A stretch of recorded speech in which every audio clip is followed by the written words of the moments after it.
श्रीमान वेंकटनाथार्य कवितार्किकेसरी वेदांताचार्योद्यो मे सन्निधत्तां सदा सति रामानुजदयापात्रं ज्ञानवैराग्यभूषणं श्रीमद्वेंकटनाथार्यं वन्दे वेदान्तदेशिकं लक्ष्मीनाथसमारम्भां नाथयामनमध्यमाम् अस्मदाचार्यपर्यन्तां वन्दे गुरुपरम्परां नित्यमच्युतपदाम्बुजयुग्मरुक्म व्यामोहतस्तैतराणितनाय मेने अस्मद्गुरोर्भगवतोऽस्यैकसिन्धोः रामानुजस्य चरणौ शरणं प्रपद्ये मातापिता युवते स्तनया भूति सर्वं यदेव नियमेन मदन्वयानामाद्यस्य कुलपतेर्बहुलाभिरामं श्रीमत्तदङ्गयुगलं प्रथमान्मूर्धना भूतं सरश्च महदाह्वयपट्टनाथ श्रीभक्तिचारकुलशेखरयोगिवाहान् भक्तान् विरेणुकरकालयतीन्द्रमिश्रान् श्रीमत्पराङ्कुशमुनिं व्रतोऽस्मि नित्यं पितामहस्यां पितामहाय प्राचेतसादेशफलप्रदाय श्रीभाष्यकारोत्तमदेशिकाय श्रीशैलपूर्णाय नमो नमस्तात् कूजन्तं राम रामेति मधुरं मधुराक्षरम् आरोह्य कविताशाखां वन्दे वाल्मीकिकोकिलं वाल्मीकिमुनिसिंहस्य कवितावनचारिणः शृण्वन् रामकथानादं कवनयादिपराङ्गतिं यप्पिबन् सरितं रामचरितामृतसागरं नतृप्रस्थं मुनिं वन्दे प्राचेतसमकल्मषं गोष्पदीकृतवाराशिं मशकीकृतराक्षसं रामायणमहामालारत्नं वन्दे अखिलात्मजं अञ्जनानन्दनं वीरं जानकीशोकनाशनं कपीशमक्षहन्तारं वन्दे लङ्काभयङ्करं मनोजवं मारुततुल्यवेगं जितेन्द्रियं बुद्धिमतां वरिष्ठं वातात्मजं वानरयूथमुख्यं श्रीरामदूतं शिरसा नमामि उल्लङ्घ्य सिन्धुशैलं सलीलं निःशोकवन्यं जनकात्मजायाः आदाय तेनैव तदाहलङ्कां नमामि तं प्राञ्जलिराञ्जनेयम् आञ्जनेयमतिपाटलानं काञ्चनाद्रिकमनीयविग्रहं पारिजातमूलवासिनं भावयामि पवमानन्दनं यत्र यत्र गुणादकीर्तनं तत्र तत्र कृतमस्तकाञ्जलिं बाष्पवारि परिपूर्णलोचनं मारुतिं नमतराक्षसान्तकं वेदवेद्ये परे पुंसि जाते दशरथात्मजे वेदप्राचेतसा दासीत् साक्षात् रामायणात्मना चरितं रघुनाथस्य शतकोटिप्रविस्तरम् एकैकमक्षरं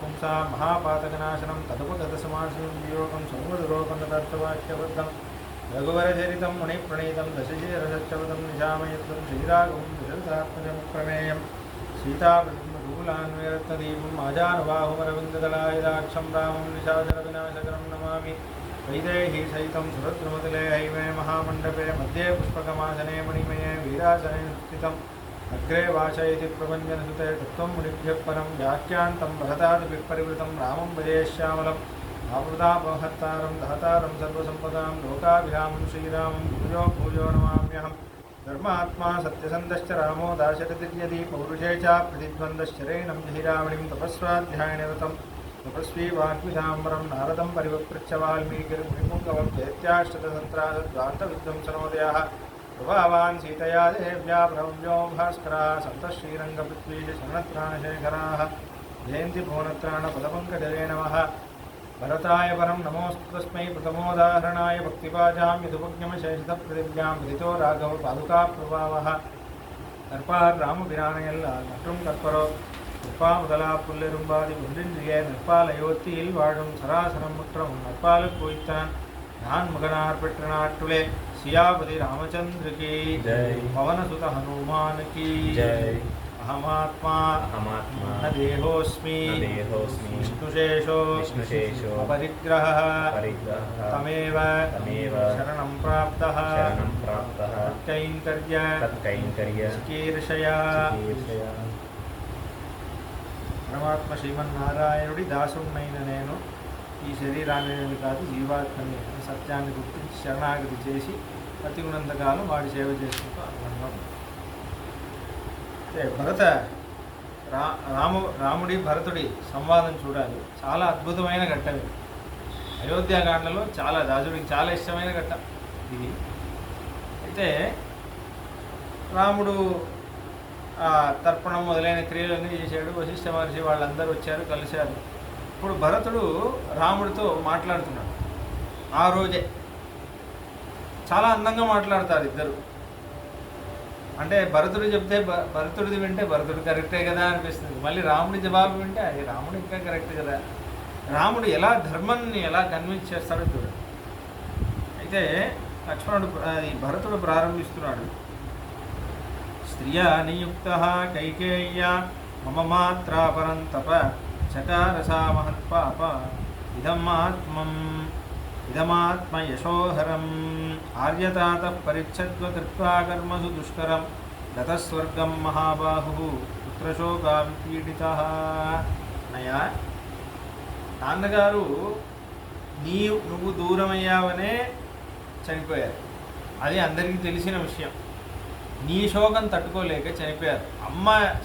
అమ్మ ఇంత చేస్తే కూడా, అమ్మ చేసింది కూడా నాన్నగారికి కాదు, నా రాముడు దూరం అయిపోయాడే అనే నాన్నగారు చనిపోయారు. కాబట్టి నాన్నగారి హృదయం మొత్తం నిండి ఉన్నది నువ్వే.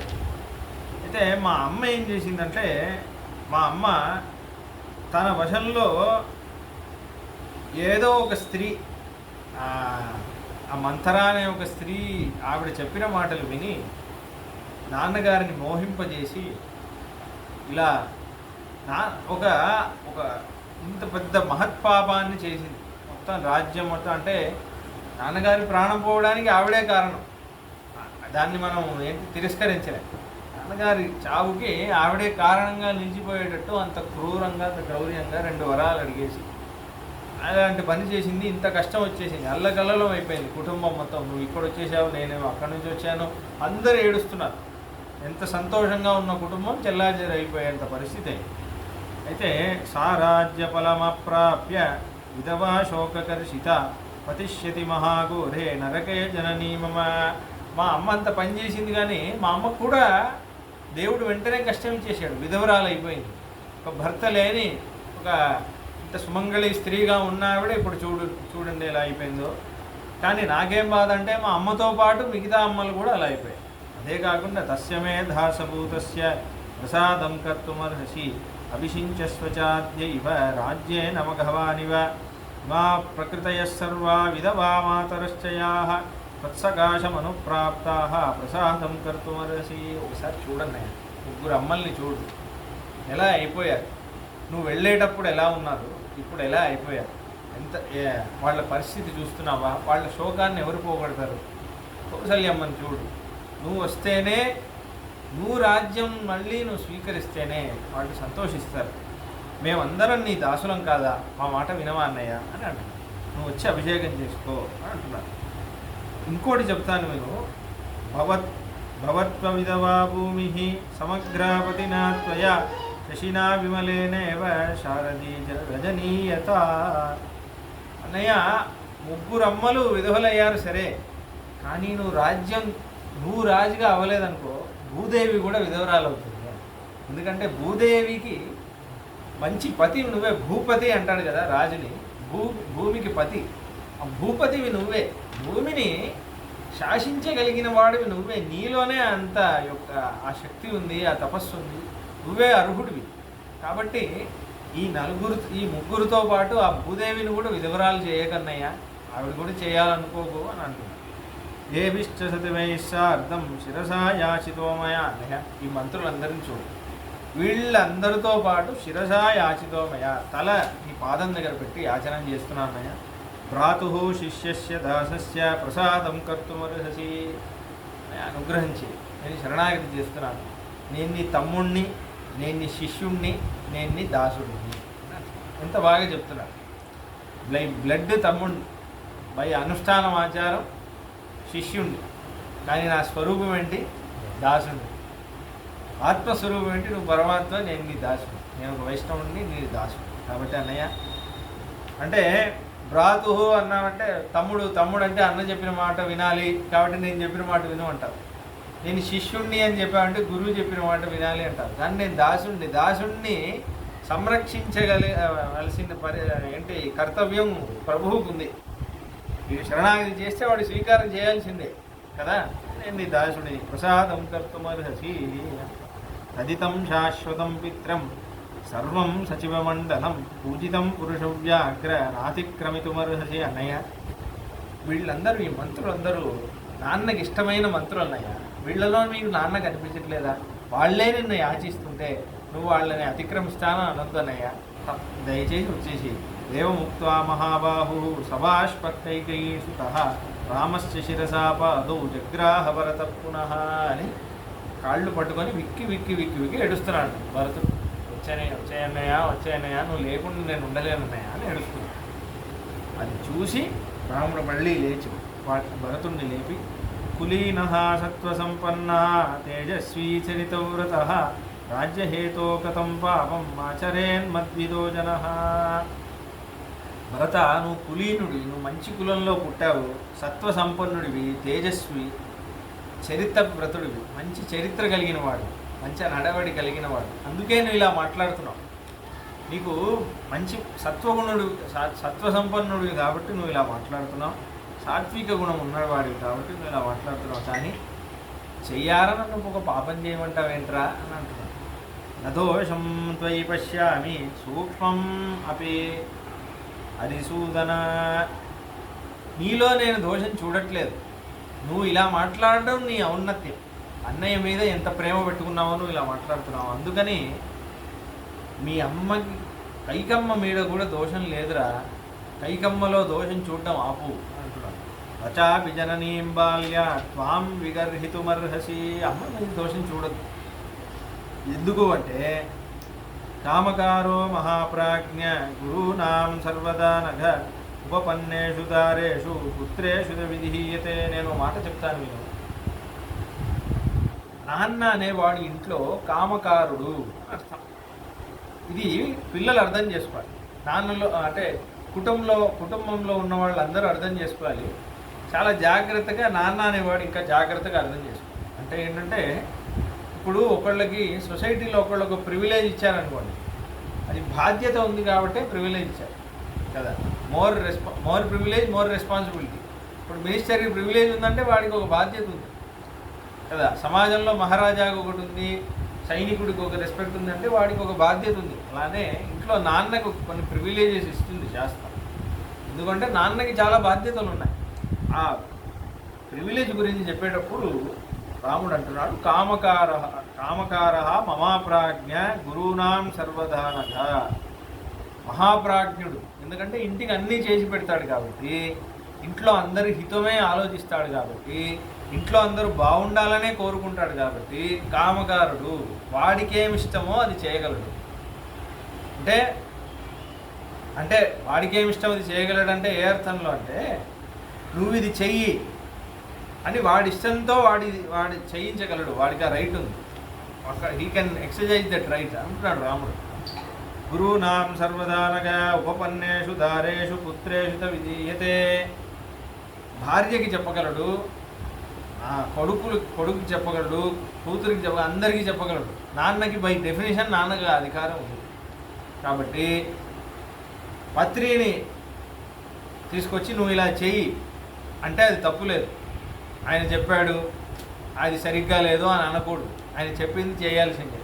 అలానే కొడుకు అనేవాడు కూడా, కూతురు అనేవాడు కూడా, కూతురు అనే అమ్మాయి కూడా నాన్న చెప్పింది చేయాల్సిందే బై డెఫినేషన్. ఎందుకంటే నాన్న ధార్మికంగానే ఆలోచించి చెప్తాడు అని అంటున్నాడు. వయమస్యయతాలోకే సంఖ్యాతా సౌమ్య సాధుభిః భార్యా పుత్రశ్చ శిష్యశ్చ త్వమపి జ్ఞాతుమర్హసి. కాబట్టి నన్ను ఇలా నియమించాడు, నిన్ను ఇలా నియమించాడంటే నాన్న అధికారం. అయితే నేను నాన్న అలా చేశాడు అంటే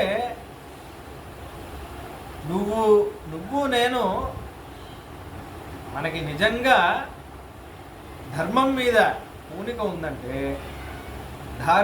ధర్మాన్ని అనుష్ఠించాలి అంటే నాన్న చెప్పింది వినాలి. పుత్రుడికి ఫస్ట్ కర్తవ్యం ఏంటంటే మాట వినడమే. అయితే నువ్వు మాట వినకుండా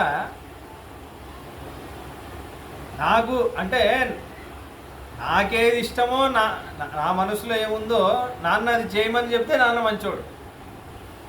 నాన్న ఒకటి ఇష్టం ఉంది, అది నాకు నచ్చలేదంటే నాన్న చెప్పాడు. ఇదే కదా నువ్వు చెప్పేది. కాబట్టి ఇప్పుడు నాన్న చెప్పింది చేయవలసింది మన ధర్మం. అమ్మా నాన్న చెప్పింది చేయకుండా అమ్మా నాన్న గురించి తప్పుగా మనం వాళ్ళు సరిగ్గా చేయలేదు అని చెప్తుంటే, ఇప్పుడు ఎవరు పోగొట్టుకున్నట్టు ధర్మాన్ని? వాళ్ళు ధర్మం పోగొట్టుకున్నారా, మన ధర్మాన్ని పోగొట్టుకున్నాం? మన ధర్మమే మనం పోగొట్టుకున్నాం. ఎందుకంటే వాళ్ళ ధర్మంగా వాళ్ళు చెప్తున్నారు నువ్వు ఇది చెయ్యనప్పుడు నీ ధర్మం ఏంటి? అది చేస్తే నీ ధర్మం. నువ్వు చెయ్యకుండా వాళ్ళకే నువ్వు చేసింది సరికాదని వాళ్ళకే నువ్వు తీర్పిచ్చేంత పెద్దవాడివి అయిపోయావు అని అంటున్నావు. అయితే ఇప్పుడు వనేవా చీరవసనం సౌమ్య కృష్ణాజినాంబరం రాజ్యేవాపి మహారాజు మాం వాసయితుమీశ్వర. కాబట్టి నా దృష్టిలో నాన్న నాకు వనవాసం పంపించాడు, నాన్న వనవాసం పంపించాడు అనొద్దు. నన్ను రాజ్యంలో ఉండమన్నా, వనంలో ఉండమన్నా, ఆభరణాలు వేసుకోమన్నా, కృష్ణాజినం కట్టుకోమన్నా నాన్నకి అధికారం ఉంది. నాన్న ఏది చేయమంటే అది నేను చేయాల్సిందే. నాన్న చెప్పింది వినడమే నా ధర్మం. పుత్రధర్మం ఏంటి? నాన్న చెప్పింది వినడమే. దాంట్లో ఇది సరికాదు, ఇది నాకు సుఖంగా లేదు, నీ బాధ ఏంటి, నేను సుఖంగా లేననే కదా. కాబట్టి ఇది కష్టం, నాన్న నాకు కష్టమైన బాధ ఇచ్చాడు, వాడికి సుఖమైన బాధ ఇచ్చాడు అనకూడదు. ఎందుకంటే నాన్న ఇష్టం అది. పుత్రుడిగా నాన్న చెప్పింది వినాల్సిందే అంటున్నాడు. యావత్ పితరి ధర్మజ్ఞ గౌరవం లోకసత్కృతే తావత్ ధర్మకృతాం శ్రేష్ఠ జనన్యామపి గౌరవం. కాబట్టి ఎవరికైతే నాన్న మీద ఎంత గౌరవ బుద్ధి ఉంటుందో అంతే గౌరవ బుద్ధి అమ్మ మీద కూడా ఉండాలి. కాబట్టి ఇప్పుడు మీ అమ్మ తప్పు చేసింది, మీ అమ్మ క్రూరురాలు అంటే మీ అమ్మకి కైకమ్మకి నువ్వు రాజవ్వాలని ఆశ, అది చేయాల్సిందే. నువ్వు నాన్నకి ఎంత అధికారం ఉందో అమ్మకు కూడా అంతే గౌరవ బుద్ధి అమ్మ దగ్గర ఉండాలి అన్నప్పుడు అమ్మ నిన్ను రాజుగా అవ్వాలని కోరుకుంటుంది. తప్పేంటి? నా కొడుకు రాజు అవ్వాలని కోరుకుంటుంది ఒక అమ్మ. తప్పేంటి? న్యాయంగా అడిగింది. వరం నాన్న ఇచ్చాడు, ఆ వరం అడిగింది, కరెక్ట్ టైంలో ఎక్సర్సైజ్ చేసింది. నాకేమో తప్పు అనిపించట్లేదు. అడిగింది, చెయ్యి. నువ్వు నా అన్నయ్య నేను తమ్ముడిని, అన్నయ్య నేను శిష్యుడిని, అన్నయ్య నేను దాసుడిని అంటే ఏదో పేరుకి చెప్పడం కాదు. నిజంగా నువ్వు నా తమ్ముడు అయితే నాన్న చెప్పింది విను, అమ్మ చెప్పింది విను. నా శిష్యుడు అయితే శాస్త్రంలో ఇలానే ఉంది, అది చెప్పింది విను. నువ్వు నా దాసుడు అయితే నాకు ఇది ఇష్టం, ప్రభువుకి ఏది ఇష్టం అదే చేయాలి కదా. కాబట్టి ఇది చేయి. అది చేస్తే నువ్వు నీ ధర్మాన్ని చేయి, నా ధర్మాన్ని నన్ను చేయి. నువ్వు అదే నీకు సుఖం, నాకు సుఖం. నువ్వు అది వదిలేసి అన్నయ్య ఇది ధర్మం కాదు, ఇది నువ్వు రా అన్నావంటే మళ్ళీ నువ్వు ఏం చేస్తున్నావు? నువ్వు నాన్న చెప్పింది వినట్లేదు, నాకు ఇష్టమైంది కూడా నువ్వు చేయట్లేదు. మరి నీకు ఎవరి మీద ప్రీతి ఉంది? ప్రీతి ఉందంటూ నువ్వు అనుకుంటున్నావు. కాబట్టి ప్రీతి ఉంటే వాళ్ళు చెప్పింది చేయాలి కదా, మళ్ళీ నువ్వు చేయట్లేదే. తయా రాజ్యం అయోధ్యాయాం ప్రాప్తవ్యం లోకసత్కృతం వస్తవ్యం దండకారణ్యే మయా వల్కలవాసస. కాబట్టి నువ్వు అయోధ్యలో రాజుగా ఉండు, నేను దండకారణ్యంలో వల్కల వస్త్రం కట్టుకొని ఉంటాను. నాన్న నాకు ఇచ్చింది, నీకు అది ఇచ్చాడు. కాబట్టి దీంట్లో నేనేమి ఇది ఎక్కువ అది తక్కువ అనట్లేదు. ఇది చాలా గుర్తుపెట్టుకోవాలి మనం విషయం. మనకు ఎప్పుడు గొడవ ఇక్కడే వస్తుంది. వాడికి మంచిది ఇచ్చాడు, ఒక చిన్న పెళ్ళి, ఒక చిన్న ఫంక్షన్ చేస్తున్నాను అనుకోండి, ఆ అమ్మాయికి మంచి చీర పెట్టారు, నాకు చూడండి ఏదో చీర పెట్టారు. ఇక్కడ ఇలాంటి గొడవలన్నీ వస్తాయి. వాడికి మంచిది ఇచ్చారు, నాకు ఇవ్వలేదు. అక్కడ ఇదే మనం ఏమర్థం చేసుకోవాలి? వాళ్ళ ఇష్టం, వాళ్ళు ఏమి ఇస్తే అది నేను తీసుకోవాల్సిందే అనే భావన, పెద్దవాళ్ళు ఏది చేస్తే అది నేను స్వీకరించాల్సిందే అనే భావన అక్కడ రావాలి. అది రాదు మనకి.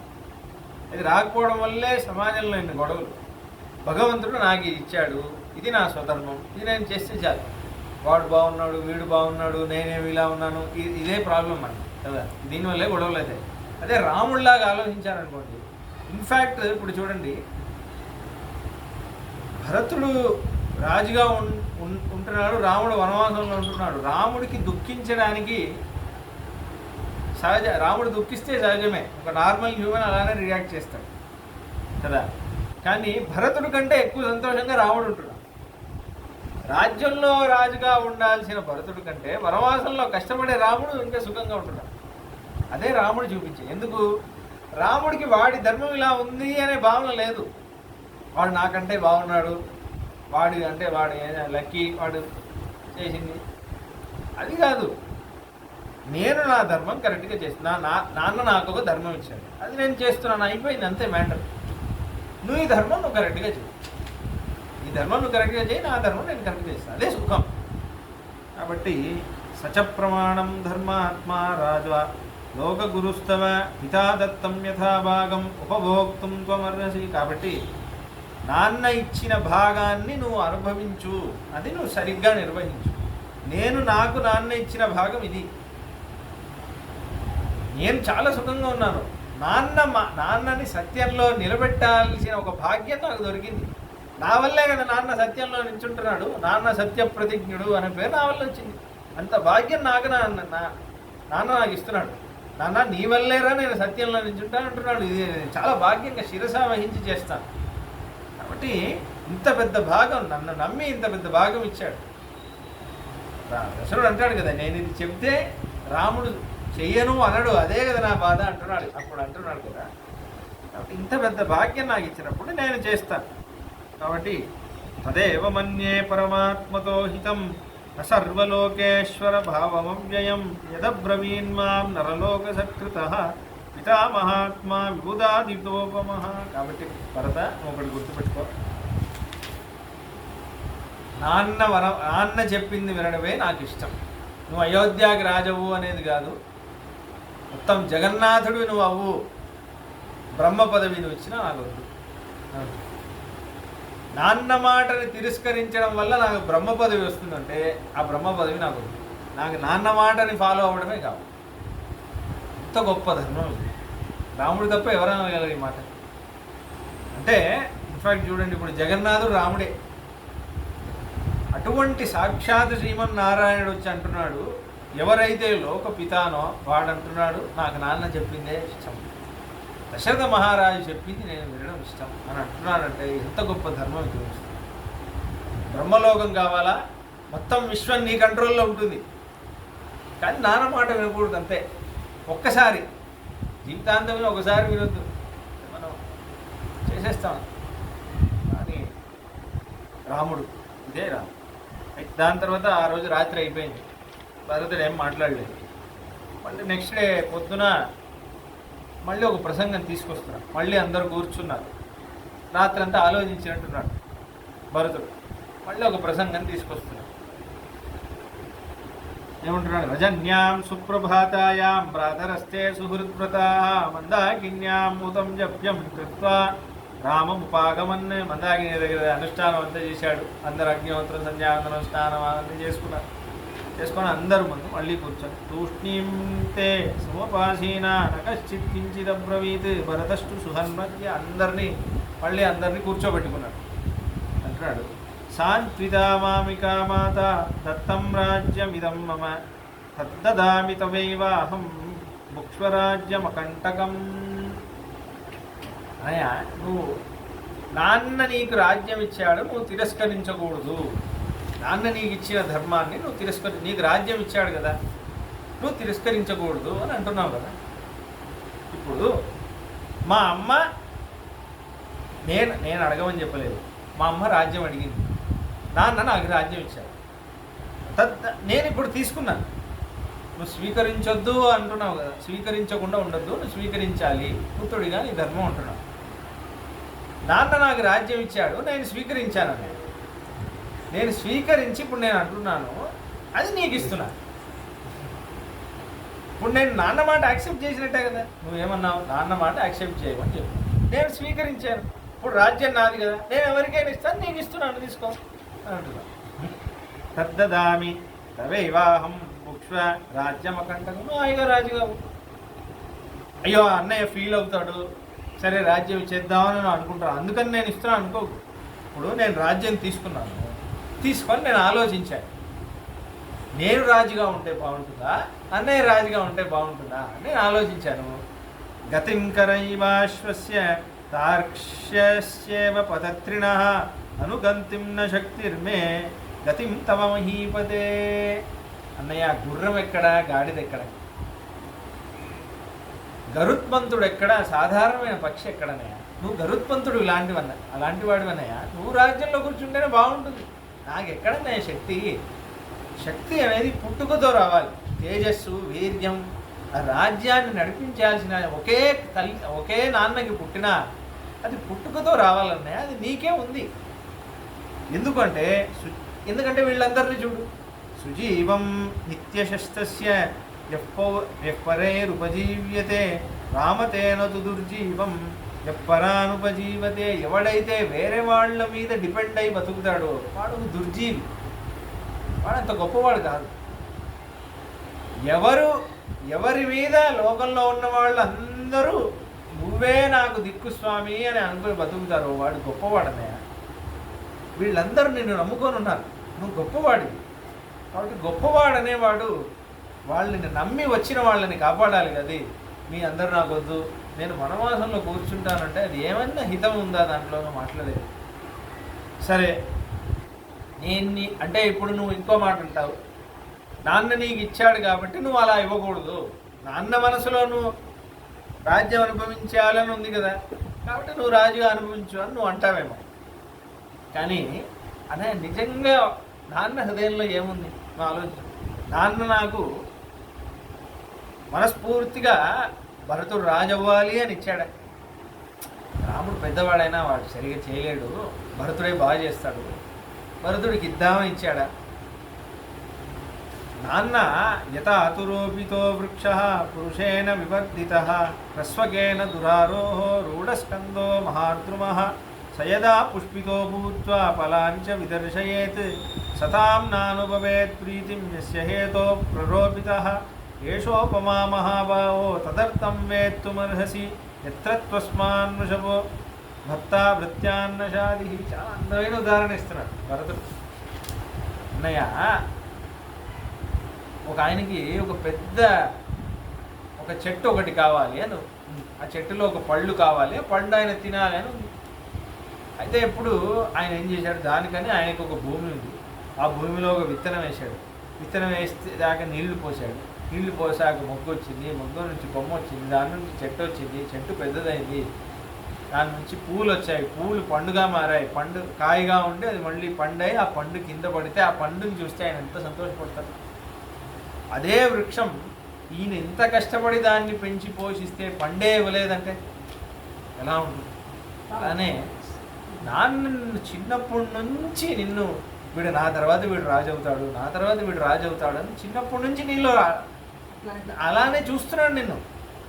అందుకే కదా అంటే అందరి ముందు అనౌన్స్ చేశాడు, నా కొడుకుని నేను యువరాజుగా చేయాలనుకుంటున్నానని నీకోసం పట్టాభిషేకం అంతా ఏర్పాటు చేశాడు. కాబట్టి ఈ ఉపమానాన్ని నువ్వు చూడు ఒకసారి, నేను చెప్పిన విషయం అర్థం చేసుకో. కాబట్టి నాన్న హృదయంలో నువ్వే రాజు అవ్వాలని ఉంది. నువ్వేం చెప్పావు? నాన్నకి ఏది ఇష్టమో అది చేయాలి అన్నావా? మరి నాన్నకి ఇది ఇష్టం అని నీకు తెలుసు, నాకు తెలుసు. కాబట్టి నాన్న సంతోషించాలంటే నువ్వు రాజు అవ్వాలన్నయ్యా. నువ్వు రాజు అవుతేనే నాన్న సంతోషిస్తాడు. నువ్వు ఏదో మా అమ్మ వరం అడిగేసింది కదా అని నాన్నకి ఇష్టమే లేదా? అది నాన్నకి ఇష్టం లేకుండా ఇష్టం లేని పని చేశాననే కదా నాన్న చనిపోయాడు. కాబట్టి కొడుకునేవాడు నాన్నకి ఇష్టం అవ్వాల్సిన పని చేయాలా వద్దా? కాబట్టి నాన్నకి ఇది ఇష్టము అని తెలిసి కూడా నువ్వు చేయకపోతే అదేం ధర్మం అన్నయ్య? కాబట్టి నువ్వు నాన్నకి ఇష్టమైన పని చేయి, నువ్వు రాజవు, అప్పుడే నాన్న సంతోషిస్తానన్నయ్య అని అంటున్నాడు. ఇంత గొప్ప మాట చెప్పాడు, చాలా బాగా తీసుకొచ్చి. అదే ఇప్పుడు రాముడు ఏమంటాడు, చాలా ఎక్కడి నుంచో తీసుకొచ్చి ఎక్కడో కలుపుతాడు రాముడు. చాలా అందంగా మాట్లాడతాడు. నాత్మన కామకారో హి పురుషోయమనీశ్వర ఇతశ్చేతరతశ్చైనం కృతాంతః పరికర్షతి. నాన్నగారు చనిపోయారు పాపం, చాలా దిగులుతో చనిపోయారు, బాధ ఉంది పాపం. కానీ భరత, నువ్వు అర్థం చేసుకోవాల్సిన విషయం ఏంటంటే, ఆత్మ అని ఒక జీవాత్మ ఉంది. ఆ జీవాత్మ కామకారోహి, అంటే తన ఇష్టం వచ్చింది చేయలేదు. పురుషోయం అనీశ్వర, పరమాత్మ ఒక్కడే చేయగలడు. వాడికి ఇష్టం వచ్చింది వాడు ఒక్కడే చేయగలడు. ఒక జీవాత్మకి తనకి ఇష్టం వచ్చింది తాను చేయాలి అనుకోలేదు, చేయాలి అనుకున్నా చేయలేదు. కాబట్టి ఇక్కడ ఈ కాలం అనేది ఏం చేస్తుందంటే ఆ జీవాత్మని ఇక్కడ అక్కడ అక్కడ ఇక్కడ లాగుతూ ఉంటుంది.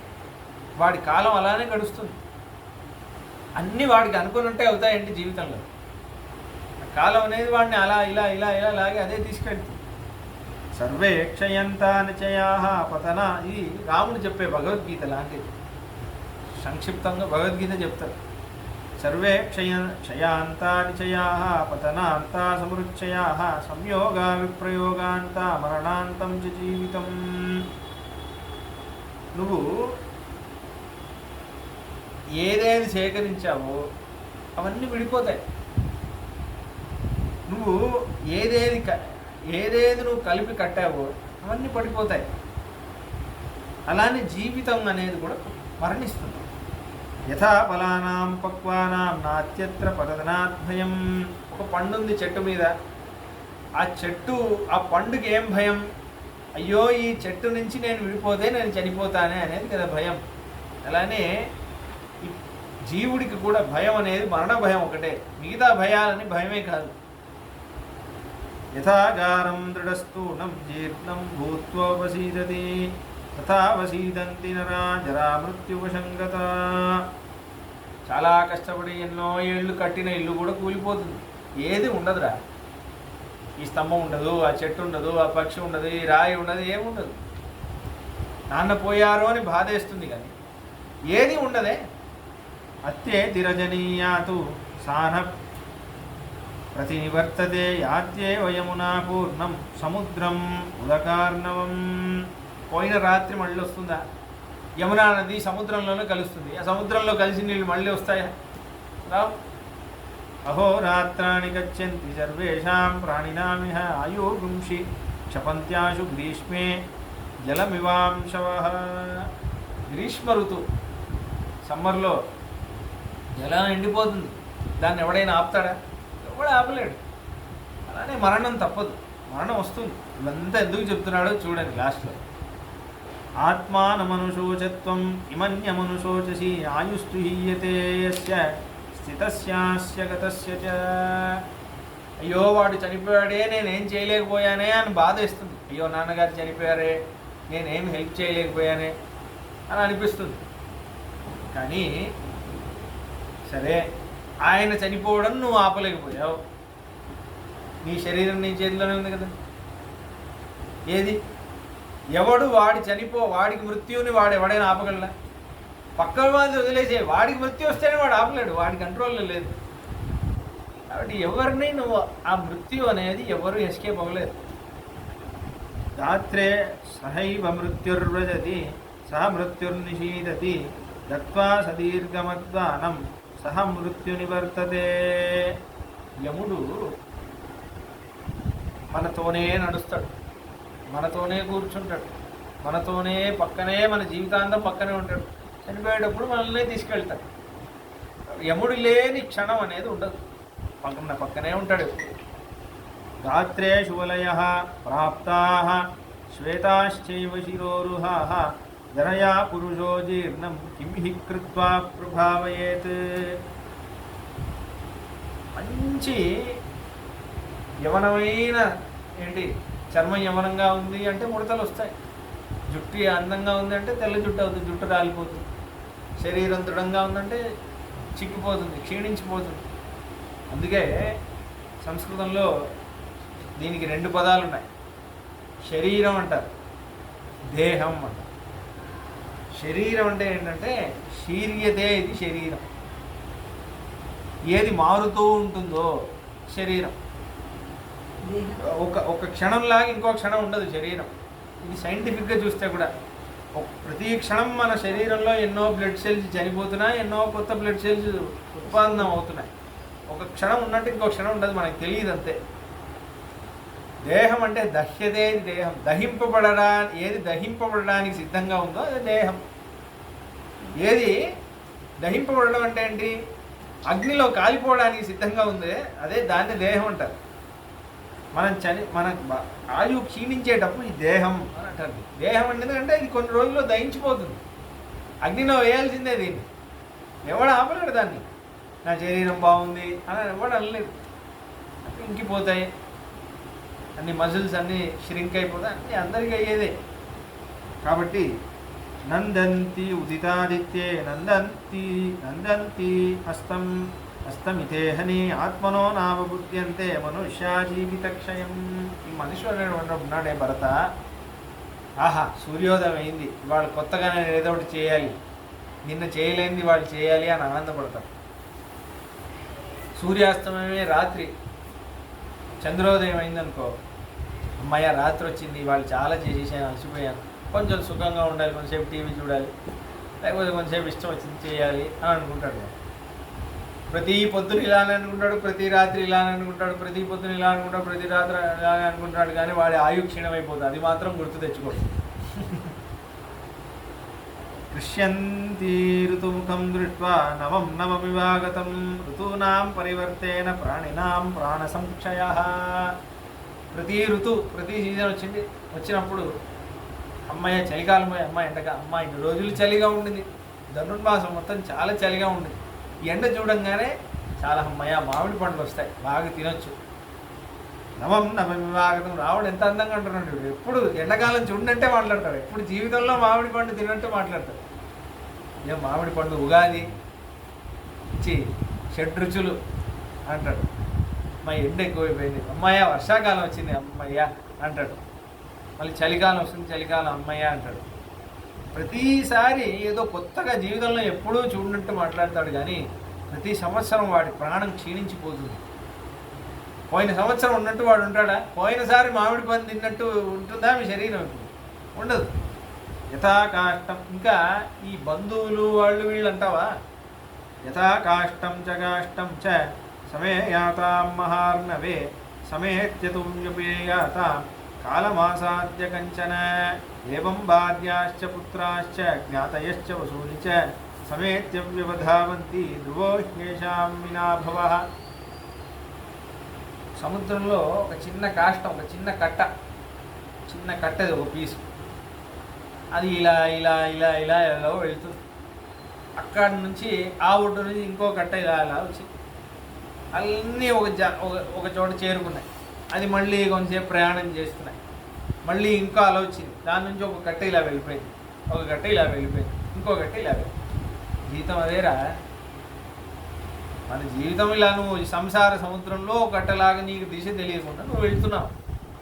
ఇక్కడి నుంచి ఎక్కడి నుంచో భార్య అని ఒక ఆవిడ వస్తుంది, ఇక్కడ నుంచి మళ్ళీ కొడుకులు కూతుర్లు బాబాయ్ పిన్ని అత్త అందరూ వస్తారు. వాళ్ళ దిశలో వాళ్ళు వెళ్ళిపోవాల్సిందే. వాళ్ళ జీవితం వాళ్ళదే, వాళ్ళ జీవితం అంతమైపోతుంది. ఎవడు ఆపలేడు. ఆ కట్ట వెళ్ళిపోతుందంటే ఈ కట్ట ఆపు అనొచ్చా? సముద్రాలలో వెళ్ళిపోతారు అంతే. కాబట్టి ఇదే నా జీవితం. నాత్ర కశ్చిత్ యథాభావం ప్రాణీ సమతి వర్తతే తేన తస్మిన్న సామర్థ్యం ప్రేతస్యాస్యదనుశోభిత. కాబట్టి ఇది ఎవడు వాడు చనిపోయాడే వీడు చనిపోయాడే అని ఆలోచిస్తాడు, కానీ ఇదే జీవితం, నీ చావును కూడా నువ్వు ఆపలేవు, అంతే, ముందుకు వెళ్ళాల్సిందే అని వెళ్ళాలి. యథా హిసార్థం గచ్చంతం బ్రూయాత్ కశ్చిపతి స్థితః అహమప్యాగమిష్యామి పృష్ఠతో భవతామితి ఏవం పూర్వైర్గతో మార్గః పితృపైతామహేర్ధ్రువః తమాపన్నః కథం శోచేత్ యస్య నాస్తి వ్యతిక్రమః. కాబట్టి ఒక అడవిలో కొంతమంది ఇలా నడుస్తుంటే ఒక ఆయన వచ్చాడు. అయింది ఏమండి, నాకు దారి తెలియలేదండి, అయితే నేను కూడా పృష్ఠతో భవతామిది, నేను మీ వెనకాలే నడుస్తాను. నడిచి ఒకడు వాడి దారి వాడు చేరుకుని, వారే నాన్నగారు ఏం చేశారు, వాళ్ళ పెద్దలు వాళ్ళ పూర్వులు నడిచిన దారిలో నడిచి ఆలోచించు.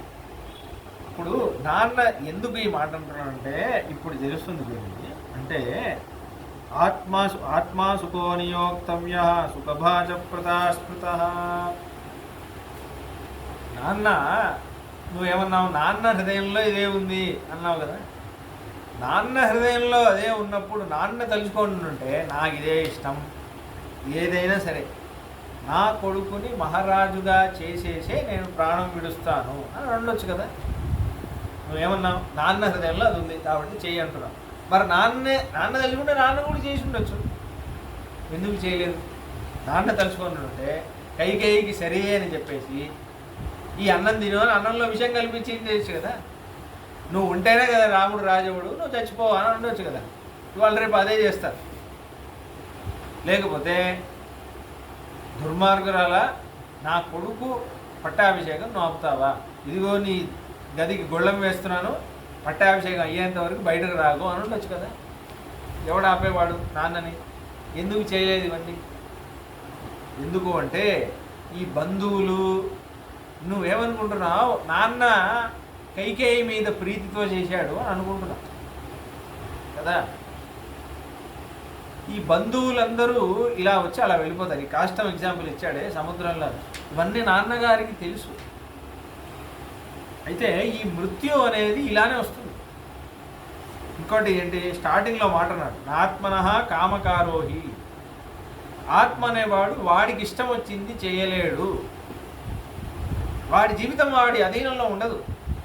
మనం అనుకుంటున్నాం నాకు నచ్చింది నేను చేసిన, ఏముండదు.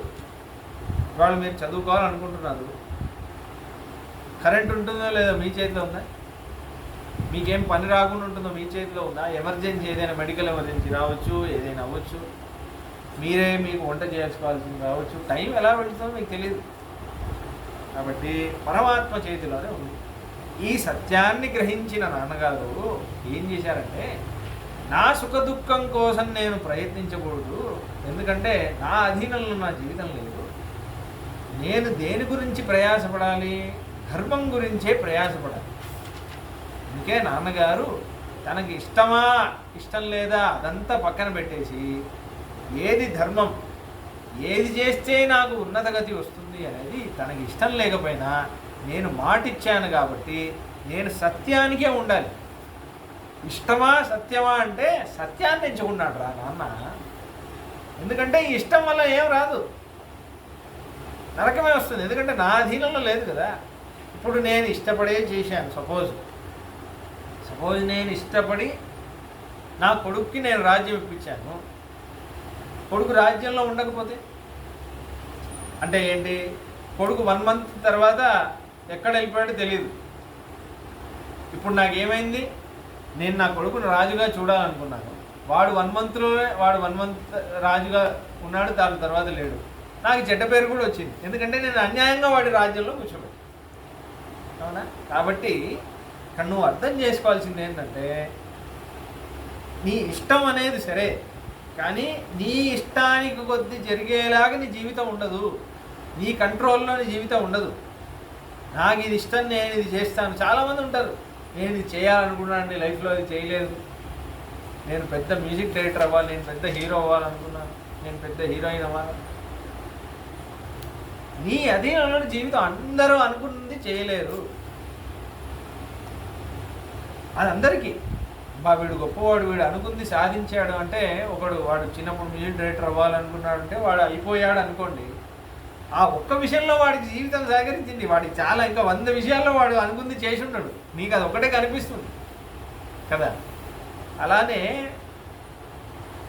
అందుకే రాముడు ఏమంటున్నాడు, నీ ఇష్టాన్ని పక్కన పెట్టేసి, అందుకే ధర్మం వైపే మనసుని పెట్టుకోవాలి. గురి ధర్మం వైపు ఉండాలి. ఎందుకంటే నువ్వు ఇష్టపడి చేసినా అది శాశ్వతంగా ఉండదు. ఇష్టపడి చేసావు, శాశ్వతంగా ఉంటుందా? జీవితాంతం అనుభవిస్తావా? సుఖాన్ని అనుభవించావు. దాని బదులు నువ్వు ధర్మాన్ని ఎంచుకున్నావంటే అదే నీకు సుఖం అని అంటున్నావు. కాబట్టి అందుకే నాన్నగారు ఏం చేశారు, ధర్మాత్మా శుశుభై కృష్ణై క్రతుభిః చాప్తదక్షిణైః దూతపాపోగత స్వర్గం పితాన పృథివీపతి. అందుకే నాన్నగారు నాకు రాజ్యభోగం అనిపించాలి, నేను రాజుగా ఉండాలని, సుఖమే అనుభవించాలని దారిలో వెళ్ళకుండా ధర్మకార్యాలు, ఎన్నో యజ్ఞాలు, ఎంతోమందికి దానం చేయడం, భృత్యానాం భరణాత్ సమ్యక్, వారి ప్రజలను బాగా భరించడం, వాళ్ళని బాగా చూసుకోవడం, ప్రజానాం పరిపాలనాత్, ప్రజల్ని బాగా పరిపాలన చేయడం, అర్థదానాచ ధర్మే చ, ఎంతోమందికి దాన ధర్మాలన్నీ చేయడం, పితా నస్త్రిదివం గతః, ఇలా చేసి ఉన్నత గతికి పొందాలి అనేది నాన్న ఎంచుకున్నాడు. నాన్న తలుచుకుంటుంటే సుఖమా ధర్మమా అన్నప్పుడు సుఖాన్ని ఎంచుకొని ఇక్కడ బాగా సుఖపడి ఉండొచ్చు, కానీ ఆ సుఖం వల్ల కూడా దుఃఖమే వస్తుంది అనేది నాన్నగారికి తెలుసు. కాబట్టి నా నా గురి ధర్మం వైపు ఉండాలని నాన్న తనకి అని ఏమేం ధర్మం విధించబడిందో ఆ ధర్మం అంతా కరెక్ట్గా చేశాడు కాబట్టి త్రిదివం గత స్వర్గానికి వెళ్ళాడు, ఉన్నత గతిని పొందాడు, ఉత్తమ లోకాలని పొందాడు. కాబట్టి ఇష్ట్వా బహువిధైర్యజ్ఞైః భోగాశ్చావాప్య పుష్కలాన్ ఉత్తమం చాయురాసాద్య స్వర్గతః పృథివీపతి. కాబట్టి అందుకే నాన్న స్వర్గస్థుడయ్యాడు. ఆయురుత్తమమాసాద్య భోగానామపి చ రాఘవః రసశోచ్యః పితా తాత స్వర్గత సకృతః సతాం. కాబట్టి నాన్న కష్టపడి మనకి ఏం దారి చూపిస్తున్నాడో అది నువ్వు గుర్తుపెట్టుకో. నాన్న హృదయంలో ఏముంది అది నువ్వు చేయాలంటున్నావే. నాన్న ఇష్టపడి నాకు రాజ్యం ఇవ్వలేదు, అన్నయ్య నీకే రాజ్యం ఇచ్చాడు, నాన్న హృదయంలో అదే ఉంది అంటున్నావు కదా. తనకి ఇష్టం లేకపోయినా ఎందుకు ఇచ్చాడు? అది ధర్మం కాబట్టి ఇచ్చాడు. కాబట్టి మన నాన్న చూపించే మార్గం నువ్వు చూడు. ఇష్టమా ధర్మమా అన్నప్పుడు ధర్మాన్ని ఎంచుకుంటున్నాడు రా. కాబట్టి నువ్వు కూడా ఇష్టమా ధర్మమా అన్నప్పుడు ఏది ఎంచుకోవాలి? భరత, నువ్వు నీకు రాజ్యం ఇష్టం లేదు, కానీ నాన్న ఏం చూపిస్తున్నాడు? నాన్న ధర్మం ఎంచుకో అంటున్నాడు. అలానే నీకు రాజ్యం, నాన్న ఇచ్చిన రాజ్యం నీకు ఇష్టం లేకపోవచ్చు, కానీ ఇది ధర్మం అని నువ్వు ఎంచుకున్నావంటే అదే నీకు ఉన్నతిని ఇస్తుంది. నాకు ఇది ఇష్టం లేకపోవచ్చు, కానీ ఇది నాన్న ఇచ్చాడు, ఇది నాకు ధర్మం అని ఎంచుకున్నా అదే నాకు ఉచితం. అది నాకు అర్థమైంది కాబట్టి దేన్ని నేను ఇష్టపడుతున్నాను. నేను సుఖంగా ఉన్నాను, నాకు దుఃఖం అనేది లేదు. ఎందుకు అంటే ఇదే నాకు హితాన్ని ఇస్తుంది అని నేను తెలుసుకున్నాను కాబట్టి నాకు వనవాసం సుఖంగా ఉంది అన్నట్టు. ఏతే బహువిధా శోక తంతునైవ విధం కశ్చిత్ ప్రాజ్ఞశోచమిదమర్హసి త్వద్విదో మద్విదశ్చాపి శ్రుతవాన్ బుద్ధిమత్తరః. కాబట్టి ఎవరు ఈ నాన్న చూపించిన మార్గాన్ని ఎవడైతే సరిగ్గా అర్థం చేసుకొని సుఖమా ధర్మమా అన్నప్పుడు ధర్మమే అని నాన్న చూపించాడే ఆ మార్గం నువ్వు అర్థం చేసుకుంటే నువ్వు బుద్ధిమంతుడు అంటాడు. యత్రాహమపి తేనైవ నియుక్త పుణ్యకర్మణ తత్రేవాహం కరిష్యామి పితురార్యస్య శాసనం. కాబట్టి నాన్న నాకు ఏం ఆజ్ఞ ఇచ్చాడో అది నేను చేస్తాను. దీంట్లో ఇంకేం ప్రశ్న లేదు, ఇంకేం సందేహం లేదు. తద్వచ పితురేవాహం సమ్మతం ధర్మచారిణీం కర్మణా పాలయిష్యామి వనవాసేన రాఘవ. కాబట్టి నేను ఈ వనవాసం అనేది ఏదైతే ఉందో నాన్నకు ఒక సేవలాగా, ఒక భాగ్యంలాగా అనుకొని నేను చేసి పెడతాను. ఇలా మాట్లాడగానే భరతుడు పొంగిపోతున్నాడు. కోహిసా దీదృశో లోకే యాదృతస్త్వమరిందమ నత్వాం ప్రవ్యక్తతే దుఃఖం ప్రీతిర్వాన ప్రహర్షయేత్ సమ్మతశ్చాభివృద్ధానాం తాంశ పృచ్ఛసి సంశయాన్. అన్నయ్య, ఇలా నీవు తప్ప లోకంలో ఎవరు మాట్లాడతారు? ఎవరైనా నీలాగా ఇలా మాట్లాడతారా? నువ్వు ఎంత గొప్పవాడివంటే పెద్దవాళ్ళు, మహర్షులు, గురువులందరూ రాముడికి తెలిసినంత ధర్మం ఎవరికి తెలియదు అని అంటారు. కానీ అప్పుడు కూడా నువ్వు వాళ్ళ దగ్గర కూర్చొని వాళ్ళ దగ్గర ధర్మం తెలుసుకుంటూ ఉంటావు అని స్తుతి చేస్తున్నాడు. అమరోపమ సత్వస్వం మహాత్మా సత్యసంగర సర్వజ్ఞ సర్వదర్శీచ బుద్ధిమాశాసి రాఘవ. కాబట్టి నువ్వు మనిషిలా మా మధ్య ఉంటున్నావు కాబట్టి ఇంత సాత్వికంగా నువ్వు ఉంటున్నావు. కొంచెం కూడా ద్వేషం లేదు, మనసులో కూడా ద్వేషం లేదు, మనసులో కూడా మలినం లేదు, మనసులో కూడా నాన్న నాకు కష్టం తెచ్చిపెట్టాడే అనేది లేదు, కైకమ్మ మీద నిందలేదు. నువ్వు ఒక దివ్య పురుషుడిలాగా మాట్లాడతావు. కాబట్టి నువ్వు సర్వజ్ఞుడివి, సత్యప్రతివి, మహాత్మావి, నువ్వే అన్నయ్య బుద్ధిమంతుడివి. ప్రయోషితే మయ్యత్పాపం కానీ అన్నయ్య ఇప్పుడు నేను విషయం చెప్తాను విను. నువ్వు చెప్పింది కరెక్టే, నాన్న తప్పు లేదు, నాన్న చెప్పిందే వినాలి, అంతా సరే. ప్రోషితే మయ్యత్పాపం మాత్రామత్కారణాత్ కృతం క్షుద్రయా తదనిష్టం మే ప్రసీదతు భవాన్ మమ ధర్మబంధేన బద్ధోస్మి తేనే మాం నేహమాతరం అన్మి తీవ్రేణ దండేన దండార్హా పాపకారిణి. అన్నయ్య ఇప్పుడు చూడండి, ఇప్పుడు ఇక్కడికే రూల్ అవుట్ అయిపోవాలి. భరతుడు ఏం మాట్లాడతాడు? ఇప్పుడు భరతుడు చూడండి ఇంకో మంచి ఒక విషయం చెప్తున్నాడు. ఇప్పుడు అన్నయ్య మా అమ్మ కైకమ్మ వరం అడిగింది నాన్నగారి దగ్గర. నాకు దీంట్లో ఇష్టమా లేదా అనేది మా అమ్మ విచారించకుండా అడిగింది. ఇప్పుడు అడిగింది, నాన్న మనసులో ఒకటి ఉంది, అమ్మ ఇంకోటి అడిగింది, అది విరుద్ధం అయిపోయింది. దానివల్ల నాన్నకి దుఃఖం కలిగింది, నాన్న ప్రాణం పోవాల్సిన పరిస్థితి వచ్చేసి. అంటే దాంట్లో ఒక పాపం ఉంది కదా, మా అమ్మ ఒక పాపం చేసిందా కాదా, మా అమ్మ దగ్గర ఒక దోషం ఉందా లేదా? ఎందుకంటే ఆవిడ వల్లే ఇంత పెద్ద ఒక కష్టం వచ్చేసి. ధర్మబంధేన బద్ధోషి, నన్ను కూడా ధర్మబంధంలో పెట్టేశారు. ఇప్పుడు నన్ను నేను తప్పు అన్నాను అన్నయ్య, ఎందుకంటే గురు క్రియావాన్ వృద్ధశ్చ రాజా ప్రేత పితేతి తాతం న పరిగర్హేహం దైవతం చేతి సంసది. ఇక్కడ అందరు పెద్దవాళ్ళు ఉన్నారు, నాన్న గురువునే, నాన్నని నేను తప్పనట్లేదు. కానీ మన వంశపారంపర్య ఆచారానికి వ్యతిరేకం వెళ్ళిందా లేదా? జ్యేష్ఠుడే కదా పుత్రుడు అవ్వాలి. మా అమ్మే ఒక వరం అడిగేసిందంటే నాన్న కూడా దానికి వ్యతిరేకంగా వరం ఇచ్చేసి నువ్వే కదా రాజు అవ్వాలి, రాజు అవ్వాలో వద్దా? కాబట్టి నాన్నగారు ఏం చేస్తున్నారంటే, మా అమ్మే దోషం చేసింది అంటే ఆ దోషాన్ని నాన్న సమర్థించేటట్టు ఆవిడ అడిగింది ఎలా ఇచ్చేస్తున్నాను. నువ్వు చేసింది తప్పు అనాలా వద్దా? నేను చెయ్యను, నువ్వు చెప్పేది తప్పు, భరతుడు రాజు అవ్వకూడదు అని అనుండాలా లేదా? మా అమ్మే తప్పు చేసిందంటే మా అమ్మకి సపోర్ట్ చేసేటట్టు వరం ఇచ్చాడు. కాబట్టి అమ్మా నాన్న దగ్గర దోషం ఉందా లేదా? ఇప్పుడు అమ్మా నాన్న దగ్గర దోషం ఉందంటే అది ఎవరు తీర్చాలి, ఎవరు సరిదిద్దాలి? కొడుకే కదా సరిదిద్దాలి.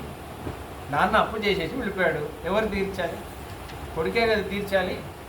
కాబట్టి పితుర్హి సమతిక్రాంతం పుత్రో యస్సాధు మన్యతే తదపత్యం మతం లోకే విపరీతమథోన్యత. కాబట్టి నాన్నగారి దగ్గర ఒక తప్పు ఉండిపోయింది కదా, అది సరిదిద్దాలంటే పెద్ద కొడుకుగా నువ్వుగా సరిదిద్దాలి. కాబట్టి నువ్వు రాజు అవుతే ఆ తప్పు బ్యాలెన్స్ అయిపోతుంది అని అంటున్నాడు. ఏష హి ప్రథమో ధర్మ క్షత్రియస్యాభిషేచనం ఏన శక్యం మహాప్రాజ్ఞ ప్రజానాం పరిపాలన. స్వధర్మం అనుష్ఠించాలన్నావు కదా, నీ స్వధర్మం ఏంటన్నాయి చెప్పు. నీ స్వధర్మం క్షత్రియ ధర్మమా కాదా? క్వచారణ్యం క్వచ క్షాత్రం. క్షత్రియ ధర్మం ఎక్కడ, వనవాసం ఎక్కడ? క్వజటాహ క్వచ పాలనం, జనాల్ని పాలించడం ఎక్కడ? ఇక్కడ జటామటి ధరించుకొని నేను ఏకాంతంగా ఉంటానంటున్నాను. ఈదృశం వ్యాహతం కర్మ నిర్వహాన్ కర్తుమని. నీలాంటి గొప్పవాళ్ళు ఇలాంటి పనులు చేయొచ్చా అంటున్నాడు. దాని తర్వాత చతుర్నామాశ్రమాణం హి గార్హస్థ్యం శ్రేష్టముత్తమం. 4 ఆశ్రమాలు ఉన్నాయే, బ్రహ్మచర్యం, గృహస్థాశ్రమం, వానప్రస్థం, సన్యాసం అనేది. ఈ 4లో చతుర్నామాశ్రమాణం హి గార్హస్థ్యం శ్రేష్టముత్తమం. గృహస్థ ధర్మమే గొప్పది. ఎందుకంటే బ్రహ్మచారి అనే వాళ్ళు పెళ్ళి కాని వాళ్ళకి ఏం రూల్సే లేవు. కాబట్టి వాళ్ళ వల్ల సొసైటీకి ఏం ప్రయోజనం లేదు, ఎందుకంటే వాళ్ళకి పెద్ద బాధ్యత లేకుండానే ఉంటుంది. కానీ ఈ వానప్రస్థులు వాళ్ళ బాధ్యతలందరినీ పూర్తి చేసేసారు, రిటైర్మెంట్ అయిపోయింది. వాళ్ళ వల్ల కూడా సమాజం నడవదు, గృహస్థుల వల్లే సమాజం నడుస్తుంది. గృహస్థులే కాపాడాలి. నువ్వేమో వానప్రస్థానంలాగా వనంలో కూర్చొని ఉంటావని అంటున్నావు. కాబట్టి ఒక ఫ్యామిలీ మ్యాన్ లాగా, ఒక రాజ్యానికి అధిపతి లాగా నువ్వు ఉండాలి. కానీ నువ్వు పోయి వనవాసంలో కూర్చుంటున్నావే అని అంటున్నావు. అప్పుడు కాబట్టి అన్నయ్య నేను చెప్పింది విను అని అంటున్నాడు. తబద్భుతం స్థైర్యం అవేక్షరాగవే సమం జనో హర్షమవాప దుఃఖితః అయోధ్యామితి దుఃఖితో భవతి స్థిర ప్రతిజ్ఞం అపవేక్ష హర్షితః. కాబట్టి అన్నయ్య నువ్వు ఆక్రోశం మమ మాతుశ్చ ప్రమృజ్య పురుషర్షవ అద్య తత్ర భవంతం చ పితరం రక్ష కిల్పిషాత్. కాబట్టి మా అమ్మకి ఏదైతే చెడ్డ పేరు వచ్చిందో మా అమ్మ అంటే నీకు ఇష్టమే కదా, మా అమ్మ చెడ్డ పేరు నుంచి నువ్వు పోగొట్టు. రాముడిని వనవాసం పంపించేసింది, రాముడి వనవాసం పంపించేసింది, అది చెడ్డ పేరు వచ్చేసింది మా అమ్మకి. నువ్వు మళ్ళీ వచ్చి వనవాసంలో వనవాసం వదిలేసి నువ్వు రాజ్యంలో కూర్చున్నావు అంటే మా అమ్మకి ఆ చెడ్డ పేరు పోతుంది. దశరథ మహారాజాకు చెడ్డ పేరు ఉంది, ఇంత మంచి కొడుకుని వనవాసం పంపించేశాడే అని. నువ్వు అది పోగొట్టి నువ్వు వచ్చి కూర్చున్నావంటే నాన్నగారికి మంచి పేరు వస్తుంది. కాబట్టి ఆ దోషాన్ని నువ్వు పోగొట్టి మళ్ళీ నువ్వు రాజుగా అభిషేకం చేసుకో అన్నయ్య అని మాట్లాడుతుంటే అందరూ అవును అవును అవును వినండి వినండి అని అందరూ అంటున్నారు. స్వర్గం నుంచి దేవతలందరూ చూస్తున్నారు. వాల్మీకి అంటున్నారు, భగవద్భుతం స్థైర్యం అవేక్షరా గవే సమం జనో హర్షం అవాప దుఃఖితః నయాచయోధ్యామితి దుఃఖితో భవత్ స్థిర ప్రతిజ్ఞత్వం అవేక్ష హర్షిత. ఏ స్థిర ప్రజ్ఞుడు అన్నయ్య ఎన్ని మాటలు వినకుండా ఇంకా దృఢంగా ఉన్నాడే. అన్నయ్య నాకు రాజ్యం వద్దు, నీదే రాజ్యం అనే తమ్ముడిని ఎక్కడైనా చూసుంటామా? ఇలాంటి అన్నదమ్ముల్ని ఎక్కడైనా చూసుంటామా? నాకు రాజ్యం వద్దంటే నాకు రాజ్యం వద్దు అంటున్నారే. ఇటువంటి ధార్మికమైన అన్నదమ్ముల్ని మనం చూసుంటామా అని స్వర్గంలో దేవతలు కూడా మాట్లాడుకుంటున్నారు. మహర్షులందరూ చూస్తున్నారు, ఏం అన్నదమ్ములరా మీరు అని ఇలా మాట్లాడుకుంటున్నారు. ధర్మం అంటే రాజ్యం అనేది ఒక భారంలాగా చూస్తున్నారు, నాకు సుఖం అనేది ఒక భారంలాగా చూస్తున్నారు. నాకు ధర్మమే కావాలి, సుఖం వద్దే వద్దు మహాప్రభు అని అంటున్నారు. ఇద్దరు అదే అంటున్నారు కదా, నాకు ధర్మం కావాలంటే నాకు ధర్మం కావాలంటున్నారు. ఇటువంటి అన్నదమ్ముల్ని ఎక్కడ చూస్తారు? దాని తర్వాత ఇప్పుడు మళ్ళీ రాముడు మాట్లాడు. జాతపుత్రో దశరథాత్ కైకేయ్యాం రాజసత్తమాత్ పురా భ్రాత పితానస్స మాతరం తే సముద్వహన్. జాతపుత్ర దశరథాత్ కైకేయ్యాం రాజసత్తమాత్. నువ్వు దశరథ కుమారుడి పుత్రుడివిగా, కైకమ్మ యొక్క కొడుకువి, అందుకే ఇంత అందంగా మాట్లాడుతున్నావు అంటాడు రాముడు. నాన్నగారి ధర్మం నీ రక్తంలో ఉంది, అందుకే నువ్వు ఇలా అంత అంటే చిన్నపిల్లవాడు కదా. తమ్ముడు మాట్లాడుతుంటే నవ్వుతూ ఆశ్చర్యంగా వింటున్నాడు, ఎంత అందంగా మాట్లాడుతున్నాడు నా తమ్ముడు అని. నువ్వు ఎంతైనా అంత గొప్ప నాన్న కొడుకువిరా, నువ్వు ఇంత గొప్ప అమ్మ కొడుకువి, అందుకే నువ్వు ఇంత అందంగా మాట్లాడుతున్నావు. కానీ ఇప్పుడు నువ్వు చెప్పేది ఏంటి? అమ్మ అడగడం వల్ల నాన్న ఈ పని చేశాడు, అమ్మ అడిగింది తప్పు, నాన్న దాన్ని సమర్థించడం ఇంకా తప్పు అని నువ్వు అంటున్నావు. అదే కదా నువ్వు అనే విషయం. కానీ ఇక్కడ ఒక విషయం ఉంది, నేను ఇప్పుడు నువ్వు చెప్తాను. పురాభ్రాత పితానస్స మాతరం తే సముద్వహన్ మాతామహే సమాశ్రౌషీత్ రాజ్యశుల్కం అనుత్తమం. దేవా అయితే నీకు మీ అమ్మ అడగడం వల్ల నీకు రాజ్యం మీద అధికారం వచ్చింది అని నువ్వు అనుకుంటున్నావు. కానీ ఒక విషయం జరిగింది, నేను నీకు చెప్తాను. అది నాకు సుమంత్రుడు చెప్పాడు. ఇది నాకు ముందే తెలుసుంటే నేను నా పట్టాభిషేకమే ఆపేసేవాడిని. ఏం జరిగింది తెలుసా? దేవాసురేచ సంగ్రామే జనన్యే తవ పార్థివ సంప్రశిష్టౌ దదౌ రాజా పరమాదాదిత ప్రభు తవ రాజ్యం నరవ్యాగ్ర మమ ప్రవ్రాజనం తథా అచ్చ రాజా తథా తస్యై నియుక్త ప్రదదో వరం తతస్సా సంప్రతిశ్రావ్య తవ మాతా యశ్విని అయాచన నరశ్రేష్టం గౌరవరవర్ణిని భవానమితతేత్యేవం పితరం సత్యవాదినం కర్తుమర్హసి రాజేంద్ర క్షిప్రమేవాభిషించనాత్. అయితే ఏమైంది తెలుసా?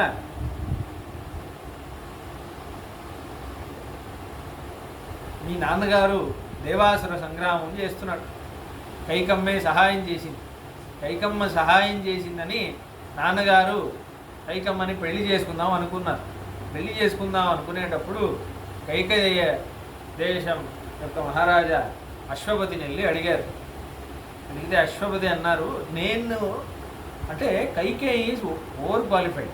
మీరు అర్థం చేసుకోవాలి, కైకమ్మ ఒక రాజ్యాన్ని శాసించగలిగేంత శక్తి ఉంది. ఆవిడ మనం చూసాం, ఆవిడ రథం నడుపుతుంది, ఆవిడ యుద్ధంలో ఫైట్ చేస్తుంది, చాలా ఓవర్ క్వాలిఫైడ్. ఇప్పుడు ఈయనని పెళ్లి చేసుకుంది అనుకోండి, ఆవిడ థర్డ్ క్వీన్గా ఉండాలి. ఎందుకంటే Kausalya first queen, Sumitra second queen, ఈవిడ థర్డ్ క్వీన్. ముగ్గురికి ర్యాంక్స్ ఉంటాయి. మహిషి, వావాత, అనువృత్తి అని ముగ్గురు. మహిషి ఆవిడకి ఎక్కువ రైట్స్ ఉంటాయి. ఆవిడ దశరథ మహారాజాకి సమంగా ఉంటాయి రైట్స్. అందుకే కౌసల్యమ్మకి దశరథ మహారాజాకి సమంగా ఉంటాయి రైట్స్. ఆవిడ తర్వాత తక్కువ సుమిత్ర తక్కువ, తర్వాత కైకేయి. ఇప్పుడు నేను నీ కూతురుని నీకు ఇచ్చానంటే ఆవిడ మొదటి మహారాణి అవ్వలేదు, రెండో మహారాణి అవ్వలేదు, మూడో మహారాణి అవ్వలేదు. నా కూతురికి ఇంత అందగత్తే, ఇంత యవ్వనంగా ఉన్న స్త్రీ, ఇంత సామర్థ్యత ఉన్న స్త్రీకి నీకు ఇవ్వడం వల్ల ఎందుకు ఇవ్వాలి, ఏం ప్రయోజనం ఏంటి అని అడిగినప్పుడు అప్పుడు మన నాన్నగారు ఏమన్నారు తెలుసా? అప్పటికి నాన్నగారికి పిల్లలు లేరు. ఇప్పుడు నాన్నగారు మీ తాతగారికి ఏం మాట ఇచ్చారు తెలుసా? నాకు కైకేయిని పెళ్లి చేసుకోవడం వల్ల కొడుకు పుడితే ఆ కొడుకునే మహారాజాగా చేస్తాను అని ఒక మాట ఇచ్చారు. ఎందుకు నాన్న మాట ఇచ్చారు? ఎందుకంటే అప్పటి వరకు కొడుకులు లేరు. కొడుకు పుడితే కైకేయి కొడుకే పెద్దవాడు. కాబట్టి నీ ప్లేస్లో భరతుడు కాదు, ఎవడున్నా వాడే మహారాజు అవ్వాలి. అది విధి, నాన్న ఇచ్చిన మాట అది. కాబట్టి ఇప్పుడు మీకు అర్థమైందా? కైకేయికి కౌసల్యాకి గొడవలంతా ఎందుకంటే కైకేయి అనే ఆవిడ ఓవర్ క్వాలిఫైడ్గా ఉండి, ఇప్పుడు ఒక మేనేజర్గా ఉండాల్సిన వాడు ప్యూన్గా పనిచేస్తున్నాడు అనుకోండి, వాడు ఈగో హర్ట్ అవుతుందా లేదా? మేనేజర్ కంటే ఎక్కువ విషయాలు తెలుసు అని వీడు అనుకుంటున్నాడు, ఈగో హర్ట్ అవుతుందా? వాడికి మర్యాద ఇవ్వట్లేదు. అందుకే కైకమ్మది సపరేట్ గ్రూప్. కౌసల్యాకి మర్యాద ఇస్తే వీడికి నచ్చదు. ఎందుకంటే రామాయణం అనేది మనకదే, మన ఇంట్లో మనం ఎలా ప్రవర్తిస్తామో అట్లాంటి క్యారెక్టర్సే ఉంటాయి రామాయణం. మనం అట్లాంటి పొజిషన్లో అలానే చేస్తాం కదా. ఇప్పుడు మీరు ఉన్నారండి, మీరు కంపెనీలో పనిచేస్తున్నారు, మీకు టీమ్ లీడ్ ఉన్నారు. టీమ్ లీడ్ కంటే మీకు ఎక్కువ విషయం తెలుసు, కానీ టీమ్ లీడ్కి చాలా ప్రైజ్ వస్తుంది. మీకు కోపం వస్తుందో రాదా? ఆ కోపం మీరు టీమ్ లీడ్ మీరు చూపిస్తారు, అవునా కదా? మనిషి యొక్క ప్రవర్తన అది సహజమైన లక్షణం. అందుకే కౌసల్యమ్మ కౌసల్యమ్మ తప్పు కాదు ఇది, అని కైకేయి తప్పు అని కూడా అనలేము. సహజమైన స్వభావం అది. మనకి ఇవ్వాల్సినది దొరకట్లేదే ఒక మర్యాద. అందుకే దశరథ మహారాజాని తన వైపు పెట్టుకుంటుంది. దానివల్ల ఆవిడకు ఒక సుఖం, ఒక భోగం, ఒక పెద్ద ఇంపార్టెన్స్ ఇచ్చినట్టు అనిపిస్తుంది. అందుకే దశరథ మహారాజా కైకమ్మకి ఇంపార్టెన్స్ ఇచ్చాడు. ఇదే విషయం, బ్యాక్గ్రౌండ్ స్టోరీ ఇదే, ఎందుకు ఈ గొడవలన్నీ అయ్యాయి అని. అయితే ఇది విషయం. కాబట్టి అమ్మ ఏదో వరం అడగడం వల్ల నాన్న వరం ఇచ్చాడు అనుకుంటున్నావు, ఎప్పుడో ఇచ్చేసాడు. నేను పుట్టకముందే ఏది తథ్యం అంటే నువ్వు రాజు అవ్వడం అనేది, నువ్వే రాజు అవ్వాలి. నువ్వు పుట్టకముందే రాసిపెట్టుంది నువ్వు రాజు అవ్వాలని. నేనేదో ముందు పుట్టేశాను అంతే. లేదు, ధర్మమే చెప్తున్నాడు కదా రాముడు, లాజిక్గా చెప్పట్లేదు. ధర్మం ఏదుందో అదే చెప్తున్నాడు రాముడు. అయితే ఇప్పుడు నాన్న మాట ఇచ్చేశాడు అశ్వపతి. కాబట్టి దాని తర్వాత నేను పుట్టడం వల్ల నాన్నకి నేను పెద్ద కొడుకు అని నాన్నకి నా మీద ఏదో ప్రీతి కలిగింది. కానీ ధర్మ ప్రకారం చూసుంటే ఆ మాటని నాన్న నెరవేర్చాలా వద్దా? ఇక్ష్వాకు కులం యొక్క వంశంలో అతి గొప్ప విషయం ఏంటి? సత్యప్రతిజ్ఞనే కదా. ఒక మాట ఇచ్చాడు, స్వామి మీ కూతుర్ని నాకు ఇస్తే వాడి కొడుకుని మహారాజాగా చేస్తానని మాట ఇచ్చాడా లేదా? కాబట్టి ఇప్పుడు అమ్మ వరం అడిగింది అంటున్నావే, అమ్మ వరం అడగకపోయి ఉంటే నేను రాజు అయ్యేవాడిని, నాన్న సత్యాన్ని తప్పుకునేవాడు కదా. అయితే ఇప్పుడు అమ్మ మంచి చేసిందా చెడు చేసిందా? అమ్మాయే కదా నాన్నని వరం సత్యప్రతిజ్ఞుడిగా చేసింది. లేకపోతే నాన్న ఒక సత్యాన్ని దాచిపెట్టేవాడు. మీరు కావాలంటే చూడండి, అయోధ్యాకాండ 2-3 సరుకులు చూడండి, చాలా కష్టపడతారు దశరథుడు ఆ సత్యాన్ని దాచడానికి. 2-3 సార్లు అంటారు, మీరు అబ్జర్వ్ చేసాడో లేదో, రాముడిని ఒకసారి పిలిచి, రామా భరతుడు కైకేయ దేశంలో ఉండేటప్పుడే నీకు పట్టాభిషేకం చేయాలనుకుంటున్నాను రా అంటారు. ఎందుకు? భరతుడు వస్తే గొడవ అవుతుందని తెలుసు దశరథ మహారాజా. జనక మహారాజు, అశ్వపతి, యుజాజిత్ వీళ్ళు వచ్చే అవసరం లేదు, వీళ్ళకి పత్రిక పంపించే అవసరం లేదు అంటాడు. ఎందుకు? వీళ్ళు ముగ్గురు ధర్మాత్ములు, వీళ్ళు వస్తే ప్రశ్న వేస్తారు. అదేంటయ్యా నువ్వు అలా ఎలా చేస్తావు, రాముడిని రాజాగా నువ్వు మాట ఇచ్చావు కదా అంటారు. జనక మహారాజా వియ్యంకుల వారైనా ధర్మం ఎక్కడుంటే అక్కడే నిల్చుంటాడు. కాబట్టి ధర్మంతో సత్యాన్ని కమ్ముదాం అనుకున్నాడు, అది జరగలేదు. భగవంతుడు ఏదనుకుంటే అదే జరుగుతుంది, నువ్వు భగవంతుడిని మోసం చేయలేదు కదా. కాబట్టి ఇప్పుడు అమ్మ చేసింది హితం. నాన్నని నేను సత్యప్రతిజ్ఞుడిగా చేశాను అనుకుంటున్నావు, కానీ అసలు సత్యప్రతిజ్ఞుడిగా చేసింది కైకమ్మే. కాబట్టి ఎవరి దగ్గర అయితే నువ్వు ఎక్కువ రుణపడి ఉండాలంటే ఆ తల్లి కడుపులో పుట్టడం వల్లే. ఆవిడే నాన్నని సత్యప్రతిజ్ఞుడిగా చేసి నీకు రాజ్యం ఇప్పించి ఆ ప్రతిజ్ఞని ఈ ప్రతిజ్ఞని రెండింటినీ కలిపింది. ఎందుకంటే కైకమ్మకు ఒక మాట ఇచ్చాడు, ఆ మాట కైకమ్మ అడగకపోయి ఉంటే ఆ వరం అలానే ఉండిపోయేది. ఈవిడికి వరం ఇచ్చాడు కానీ అది నెరవేర్చలేదు, ఆయనకి సత్యప్రతిజ్ఞ ఇచ్చాడు కానీ అది మోసం చేసేసాడు అని రెండు అపకీర్తులు వచ్చాయి. అది రెండిటిని ఒకేసారి సరిదిద్దింది కైకమ్మ. కాబట్టి అటువంటి ధార్మికురాలురా. కాబట్టి నువ్వు మహారాజాగా అవ్వాలి అనేది అది నువ్వు పుట్టకముందే, నేను పుట్టకముందే అది డిసైడెడ్. కాబట్టి నువ్వు రాజు అవ్వాల్సిందే. అయితే అప్పుడు ఇంకో మాట అంటున్నాడు, ఉన్నామో నరకాత్యస్మాత్ ఇతరం త్రాయతే సుతః తస్మాత్ పుత్ర ఇది ప్రోక్తః పితॄన్యప్పాతి సర్వతః. నాన్న స్వర్గానికి ఎందుకు వెళ్ళాడు తెలుసా? నాన్న ఇచ్చిన మాటలన్నీ నెరవేర్చేశాడు, అందుకే స్వర్గానికి వెళ్ళాడు. ఒక్క ఇచ్చిన మాట కూడా నెరవేర్చకుండా ఉండుంటే నరకానికి వెళ్ళేవాడు. అప్పుడు అందరూ ఏమనేవాళ్ళు తెలుసా? దరిద్రుడా, ఇక్ష్వాకు కులంలో పుట్టి ఇలాంటి పని చేశావే అనేవాడు. ఇక్ష్వాకు వంశం, సూర్యవంశం అంటేనే సత్యం ప్రాణజాయ పరివచన్నజాయ అదే కదా. రఘుకులు రీతి సదాచలియాయి ప్రాణజాయి పరివచన్నజాయి. కాబట్టి సత్యం కంటే సత్యాన్ని నెరవేర్చడానికి ప్రాణం పోయినా పర్వాలేదు, సత్యం మాత్రం నిలబడాలి అని ఆశించే మహారాజులు పుట్టిన వంశం అది. కాబట్టి మన నాన్న నరకానికి వెళ్ళేవాడు. కాబట్టి నువ్వు ఇప్పుడు మళ్ళీ అదే పరిస్థితిని తీసుకొచ్చి వనవాసంలో ఉండాల్సిన నన్ను రాజ్యంలో కూర్చోబెట్టావంటే మళ్ళీ ఏమవుతుందంటే నాన్న మళ్ళీ నరకానికి వచ్చేస్తాడు. ఎందుకంటే నువ్వు చెప్పింది నెరవేరలేదు బాబు, నెరవేరినట్టు ఏదో అయింది కానీ నెరవేరలేదు, నువ్వు అసత్య ప్రతిజ్ఞుడిగా అయిపోయావు అంటే పద నరకానికి పద అంటారు. కాబట్టి కొనుక్కునేవాడికి పుత్ర అని ఎందుకు పేరు తెలుసా? ఒక శాస్త్రంలో ఒక విషయం ఉంది, అది చెప్తున్నాడు రాముడు. పుత్ర అంటే పుత్రుడు అంటే ఏంటి తెలుసారా మీనింగ్? పుత్ నరకం అనే లోకంలో చాలా నగరాలు ఉంటాయి. భూలోకంలో చాలా దేశాలు నగరాలన్నీ ఉన్నాయి కదా, కాంటినెంట్స్ అలా ఉన్నాయి కదా. నరకం అనేది ఒక పెద్ద లోకం. ఆ లోకంలో ఇలా ఒక నగరం, అలా ఒక దేశం, అలా ఒక దేశం. నరకం లోకంలో పుత్ అని ఒక లోకం ఉంది, అదొక దేశం, అదొక ఆఫ్రికా, ఒక ఏషియా లాంటిది అనుకో. ఆ పుత్ అనే నరకంలో వేస్తారు. ఎవరిని వేస్తారు?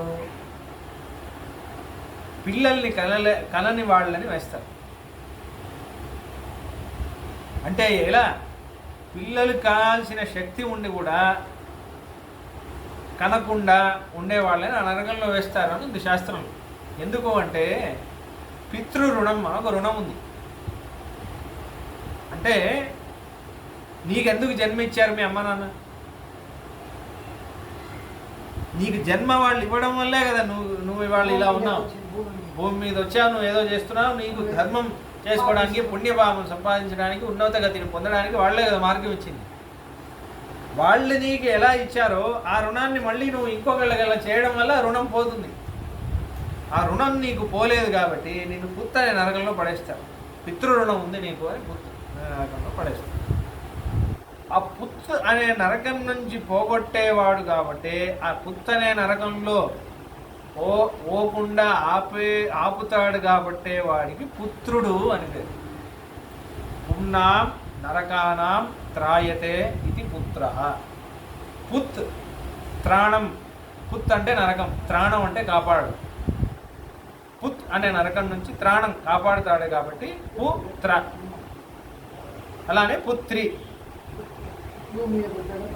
కాబట్టి అమ్మా నాన్నలని పుత్ నుంచి కాపాడుతాడు కాబట్టి పుత్రుడు అని పేరు. కాబట్టి నరకం నుంచి కాపాడడం వల్లే నువ్వు పుత్రుడు అయినప్పుడు నువ్వు పుట్టి మళ్ళీ నాన్నని నరకంలో తోసేయడమైనా నీకు కావాల్సింది అని అడుగుతున్నాడు రాముడు. పున్నామో నరకాత్యస్మాత్ ఇతరం త్రాయతే సుతః తస్మాత్ పుత్ర ఇది ప్రోక్తః పితॄణ్యప్పాతి సర్వతః.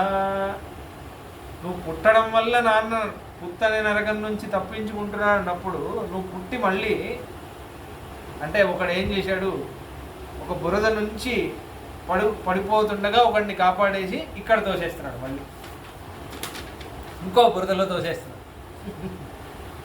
అయ్యో నాన్న నువ్వు ఈ బురదలో పడ్డద్దు అని ఇలా కాపాడేసి ఈ బురదలో తోసేస్తున్నాడు.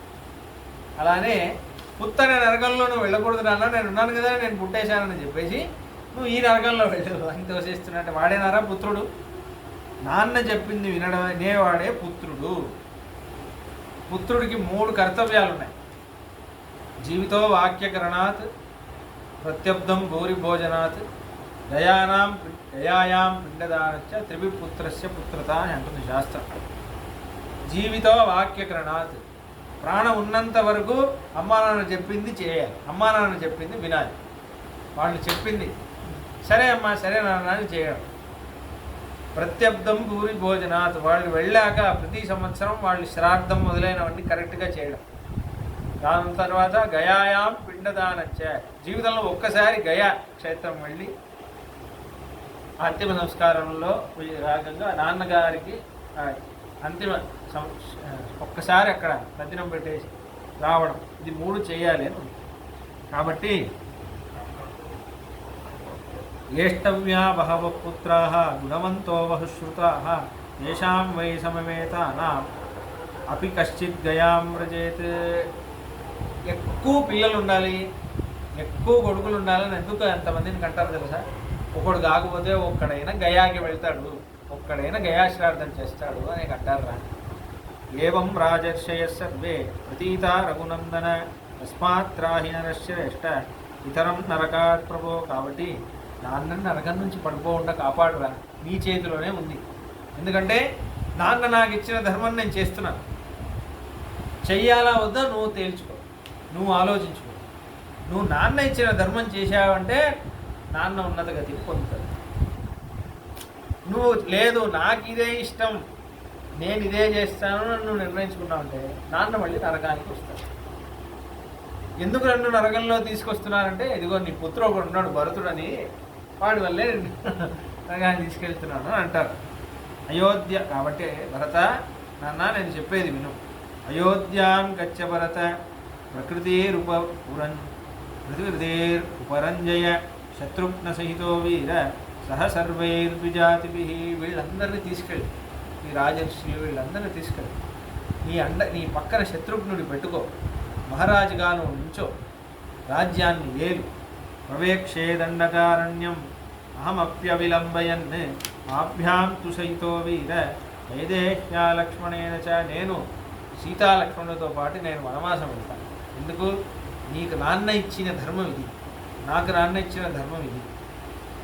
మనం ఇది చేస్తేనే, మనం దీంట్లో ఇది తప్పా రైటా అని విచారించకుండా నాన్న చెప్పాడు చేయడం నా కర్తవ్యం, ఇదే నా స్వధర్మం అని చేస్తే నాన్న ఉన్నత గతిని పొందుతాడు. మన కీర్తికి, మన కుటుంబానికి కూడా కీర్తి అలానే ఉంటుంది. మనం ఆదర్శప్రాయులుగా ఉంటాం. ఇదే ధర్మం. దీని తర్వాత ఒక ముఖ్యమైన మాట అంటున్నాడు రాముడు. నేను రాజ్యుని కాను అని బాధపడద్దు. త్వం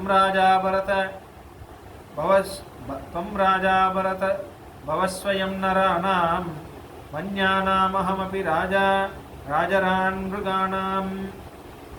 నాన్న నిన్ను నగరానికి రాజుగా చేశాడు, నన్ను అరణ్యానికి రాజుగా చేశాడు.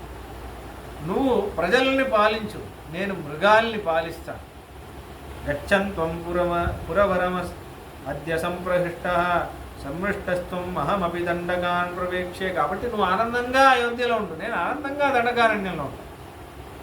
ఛాయాం తే దినకరభా ప్రభాతమానం వర్షత్రం భరత కరోతు బుద్ధిశీత ఏతేషామహమపి కాననద్రుమాణం ఛాయాం తాం అతిశయినీం శనైశ్రశిష్యే. నువ్వు ఆ తెల్ల గొడుగు కింద రాజసింహాసనంలో కూర్చో, నేను పెద్ద పెద్ద చెట్టు నీడల కింద కూర్చుంటాను. శత్రుఘ్నస్త్వం అతులమతిస్తూ తే సహాయ. నీ పక్కన శత్రుఘ్నుడు ఉంటాడు, నా పక్కన లక్ష్మణుడు ఉంటాడు. చత్వారస్తనయవరా వయం నరేంద్ర సత్యస్తం భరత చరామమాం నిషీద. కాబట్టి నువ్వేం బాధపడద్దు, నువ్వేం తప్పు చేస్తున్నావు అనుకోవద్దు, ఇదే ధర్మం, నువ్వు వెళ్ళి రాజ్యాన్ని పరిపాలించు అని రాముడు భరతుడిని మళ్ళీ అయోధ్యకి పంపిస్తున్నాడు. భరతుడు ఇంకా మాట్లాడడానికి ఇంకేం లేదు, అన్నయ్య కరెక్ట్గా చెప్పేసి. దీని తర్వాత భరతుడికి ఇంకా కన్విన్స్ చేయాలని ఉంది. అప్పుడు భరతుడు ఏం చేస్తాడంటే మంత్రుల వైపు చూస్తాడు. చూస్తే అక్కడ ఏంటి నేనేనా మాట్లాడడం మీకు లేదా అని చూస్తాడు. ఎందుకంటే ఇప్పుడు ఎలా మాట్లాడినా లాక్ చేస్తున్నాడు రాముడు. కాబట్టి అంటే రాముడి దగ్గర తర్కం ఇవన్నీ పనికిరావు, లాజిక్గా మాట్లాడతాను, తెలివితేటలతో మాట్లాడతాను, ఇవన్నీ పనికిరావు. రాముడు ధర్మం అంటే ధర్మమే, సుఖం కావాలా ధర్మం కావాలంటే ధర్మమే, తెలివితేటలు కావాలా ధర్మం కావాలంటే ధర్మమే. ఎప్పుడు రాముడు ధర్మాన్ని ఎంచుకుంటాడు. రాముడు చాలా సింపుల్, ధర్మాన్ని ఎంచుకుంటాడు. శాస్త్రంలో ఇలానే ఉంది, పెద్దవాళ్ళు ఇలానే చెప్పారు, అయిపోయింది. నాకు ఇలా అనిపిస్తుంది అని రాముడు మొత్తం రామాయణంలో చూడండి. నా జీవితం నా ఇష్టం, నాకు ఇలానే అనిపిస్తుంది, నేను ఇలానే చేస్తాను, నువ్వెవరు అడగడానికి, ఇవన్నీ మాట్లాడు రాముడు. ఇదే ధర్మం, ఎందుకంటే అని రీజన్ చెప్తాడు. మీరు కావాలంటే చూడండి. ఎందుకంటే పెద్దవాళ్ళు ఇలానే చేశారు, ఈ మహర్షి ఇలానే చేశారు, ఇదే సంప్రదాయం, శాస్త్రంలో ఇలానే చెప్తాడు. ఎప్పుడు కౌశల్యమ్మ దగ్గర ఇలానే చెప్పాడు. 2-3 ఎగ్జాంపుల్స్ కూడా ఇస్తాడు. అప్పుడు పరశురాముడు ఇలా చేశాడు, ఖండవ మహర్షి ఇలా చేశాడు అంటాడు కౌశల్యమ్మ దగ్గర. విభీషణ శరణాగతి దగ్గర కూడా 2-3 ఉదాహరణలు చెప్తారు. ఉపనిషత్తులో ఒక విషయం ఉంది, పెద్దవాళ్ళందరూ ఇలానే చెప్తారు. అందుకే మరి చూడండి, భారతదేశ సంస్కృతే కాదు నా ఇష్టం అని చెప్పడం. నా ఇష్టం అని ఎవరు చెప్తారు తెలుసా అని రామాయణంలో రావణుడు. మీకు కావాలంటే చూడండి, విభీషణుడు చెప్తే నా ఇష్టం, కుంభకర్ణుడు చెప్తే నా ఇష్టం, ఎవరు చెప్పినా నా మరి మా ఈయన కూడా చెప్తాడు మారీచుడు నా ఇష్టం. సర్లే నీ తలరాత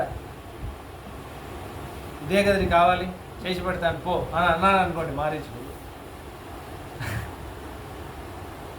పూర్వమన్యో నిశాచర ఇదానీమసి మారీచ. ఇప్పుడే నువ్వు మారీచుడు, ఇంతకుముందు నువ్వు ఎవరిలానో మాట్లాడమంట. అంటే వాడికి తగినట్టు మాట్లాడితేనే ఎదుటివాడు మంచివాడు, ఎదుటివాడు ధర్మం మాట్లాడితే వాడు మంచివాడు కాదు.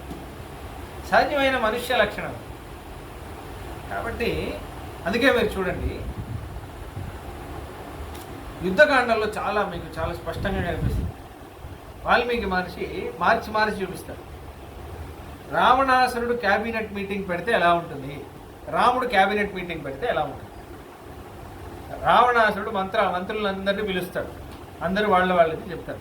విభీషణుడు మాట్లాడతాడో దానికి ఆన్సర్ చేయడు,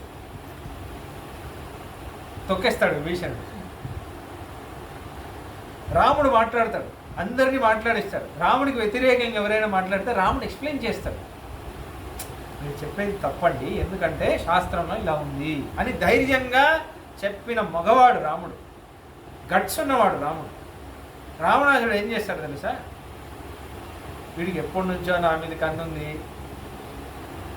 వీడికి నేను రాజుగా ఉన్నానని వీడికి నచ్చట్లేదు, భయం అనేది ఎప్పుడు ఫ్యామిలీ మెంబర్స్ నుంచే వస్తుంది, కాబట్టి వీడికి నేను రాజు అవ్వాలంటే వీడికి కుళ్ళు, వీడి నేను ఆనందంగా ఉన్నానని వీడికి కుళ్ళు, అందుకే నాకు చెప్పి వాడు చెప్పింది నువ్వు కౌంటర్ చేయకుండా ఈ ఎమోషనల్ ఆర్గ్యుమెంట్ అన్నీ చేస్తాడు. అంటే తిప్పుకోవడానికి అందుకే మీరు చూడండి చాలామంది ఇంట్లో కూడా ఒకసారి జరుగుతుంది. వాళ్ళ పని సాధించుకోవడానికి కొంతమంది మనుషులు నేనంటే నీకు చులకన ఎప్పుడు, నా మాట నువ్వు ఎప్పుడు వినవు, ఇలా సెంటిమెంటల్గా మాట్లాడు. ఎందుకంటే ధైర్యంగా ధర్మం మాట్లాడే ధైర్యం ఉండదు. ఇట్లాంటి వాటితో కొంచెం కష్టమే, నవ్వి వదిలేసేయాలి, ఏం చేయాలి సరే కాబట్టి అక్కడ మన స్వధర్మం మనం చేసుకుంటూ ముందుకు వెళ్ళాల్సింది. ఇప్పుడు జాబాలి అనగా మహర్షి ఆయన మాట్లాడతాడు. అది చాలా అందమైన, చాలా దీర్ఘంగా ఉంది, చాలా దీర్ఘంగా చెప్పాలి, అది వాళ్ళు చెప్పలేము. దానిలో చాలా విషయాలు ఉన్నాయి. ఎందుకంటే ఆయన నాస్తికవాదం చేస్తారు. రామాయణంలో నాస్తికవాదం వస్తుంది. ఎవరు చూశారు మీ నాన్నే లేడు అన్న మాట్లాడతారు. నాస్తికవాదం ఉన్నది ఒకే లైఫ్ ఎంజాయ్ చేయి అంటారు కదా, ఈ మధ్య అలానే అంటారు కదా, యూ ఓన్లీ లివ్ వన్స్ అని అంటున్నారు కదా ఇప్పుడంతా ఎక్కడ చూసినా. అంటే ఫ్రెండ్స్ అందరూ ఈ వాట్సాప్లో అక్కడెక్కడ ఫొటోస్ అన్నీ వేస్తారు కదా, కింద చాలామంది ఫ్రెండ్స్ వైయో ఎల్లో అని రాస్తూ ఉంటారు. యోలో ఏంట్రా ఇది అని అడిగా, అది గూగుల్లో కొట్టాను ఒకసారి. యూ ఓన్లీ లివ్ వన్స్ అంటారు, అదే షార్ట్ ఫామ్. అంటే ఇష్టం వచ్చింది చెయ్యి, ఒకసారే కదా బతుకుతావు, ఇష్టం వచ్చింది అది. కాబట్టి అలా అయిపోయింది ఇప్పుడు. కాబట్టి దాన్ని రాముడు ఎలా మాట్లాడతాడు, చాలా అందంగా ఉంటుంది ఆ విషయం. జాబాలిని కౌంటర్ చేస్తాడు. జాబాలి అనే ఆయన చాలా గొప్ప మహర్షి, ఉపనిషత్తులో కూడా వచ్చిన మహర్షి ఆయన, చాలా గొప్ప మహర్షి ఆయన. ఏంటి రాముడి పట్టాభిషేకం చేసిన వాళ్ళలో ఆయన కూడా ఒకడు. వశిష్ఠో వామదేవస్య జాబాలిత కాశ్యప. కాబట్టి గొప్ప మహర్షి. వృద్ధ జాబాలి స్మృతి అని ధర్మశాస్త్రమే ఉంది, ఆయన రాసిన ధర్మశాస్త్రం. వాళ్ళందరినీ స్మరించుకోవాలి. ఆయన ఎలా మాట్లాడతాడు, రాముడు ఎలా జవాబిస్తాడు, చాలా అందమైన వాదం అది. అదంతా మనం వచ్చే సంచికలో చూద్దాం. ఇప్పటికైతే భరతుడు రాముడు మాట్లాడిన విషయం, ఎంత అందమైన విషయాలు చూడండి, ఇవే తెలుసుకోవాలి. రామాయణం ఏంటంటే మీరు కథ చదువుతుంటేనే మీకు ఎన్నో విషయాలు తెలుస్తాయి. ప్రత్యేకించి ఇప్పుడు రాముడు ఈ మృత్యు జీవితం ఎటువంటిది ఆ విషయాలన్నీ చెప్పాడు కదా. మీ ఇంట్లో మీకు చాలా దగ్గరగా ఉన్నవాళ్ళు ఎవరైనా చనిపోతే ఆ సరిగ్గా ఒకసారి చదివారనుకోండి, ఇది కదా జీవితం అంటే, నేను ధర్మమే చేయాలి, ధర్మం చేసుకుంటూ ముందుకెళ్ళాలి, అంతే జీవితం యొక్క సత్యం ఇదే. మనం ఇంకేది చేయలేం, మన అధీనంలో ఇంకేం లేదు. అంటే నాకు ఇచ్చిన ధర్మం నేను చేసుకుంటూ వెళ్ళాలి అనే మాట మీకు అంటే మాకు గుర్తుంటుంది, కానీ ఒక్కొక్కసారి మనం మర్చిపోతాం.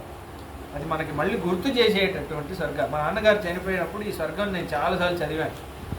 చదివితేనే నాకు మళ్ళీ ఒక ధైర్యం. ధర్మం అంటే సరే, నాన్నగారు అంటే చాలా ఇష్టం. ప్రాణం పోయేటప్పుడు నేను ఆపలేదు, పక్కనే ఉన్నాను, నాన్నగారి చేతిలో నా చెయ్యి ఉంది, నేను ఆపలేదు. అప్పుడు చాలా బాధ వేసింది, ఏంటి ఇలా అయిపోయింది. 6 నెలలు రోజుకు ఒక కారణం కనిపిస్తున్నాను. ఓహో దీనివల్ల చనిపోయాడా, దానివల్ల చనిపోయాడా, ఎందుకు ఇలా అయింది అంటే దానికి ఆ ప్రశ్నకి మీకు జవాబు దొరకదు. టైం అయిపోయింది అంతే. అలా ఎందుకంటే మీరు ఆపలేరు, మీ చేతిలో ఏం లేదు. మీకు అని మీ ధర్మం ఏముందో అది మీరు చేసుకుంటూ వెళ్ళండి, మీరు ఆపలేరు. నెక్స్ట్ చేయాల్సిన పని ఏంటి, నాన్నగారు వెళ్ళిపోయారని కూర్చోవడమా, గుడి చూసుకోవడమా? గుడి చూసుకోవాల్సిందే. 2 నెలల్లో ధనుర్మాసం ఉంది, ఆ కైంకర్యం చేసుకుంటూ వెళ్ళాల్సిందే అంతే. ఇంట్లో ఉన్న అమ్మ ఉంది, నాన్నగారు పోయారని అలానే కూర్చుంటావా? ఉన్న ఒక అమ్మ ఉంది కదా, అమ్మని చూసుకోవాలి కదా. కాబట్టి అది ఎక్కడి నుంచి వచ్చింది ఆ స్ఫూర్తి అంటే రామాయణం. రామాయణం దాసుడి జీవితాన్ని మార్చినట్టు ఏది మార్చలేదు. రామాయణం నాకు రక్షగా ఉంది, ఒక తాయెత్తులాగా ఉంది, నన్ను కాపాడే గ్రంథం. ఇన్ఫ్యాక్ట్ మన భారతీయ సంస్కృతిలో అందరికీ రామాయణమే ధర్మం వైపు నడిపించే గ్రంథం. కాబట్టి ఆ రామాయణం తెలుసుకోవడం మన కర్తవ్యం, మన భాగ్యం. ఇదే మనం మన పిల్లలకి అందించాలి కూడా. డబ్బులు ఇవన్నీ వాళ్ళు మీకు ఇవ్వకపోయినా సంపాదించుకుంటారు, రామాయణం అనే ఆస్తే మీరు ఇవ్వాలి. రామాయణంలో ఉన్న విలువలే మీరు ఇవ్వాలి, అదే మీరు ఇవ్వాల్సిన ఆస్తి. మంగళం కోసలేంద్రాయ మహనీయ గుణాబ్దే చక్రవర్తి తనూజాయ సార్వభౌమాయ మంగళం ఏవమేతత్పురావృత్తం ఆఖ్యానం భద్రమస్తువః. ద్రవ్యాహరత విశ్రబ్దం బలం విష్ణో ప్రవర్తతాం లాభస్తేషాం జ్యేష్ఠేషాం కృతస్తేషాం పరాభవః.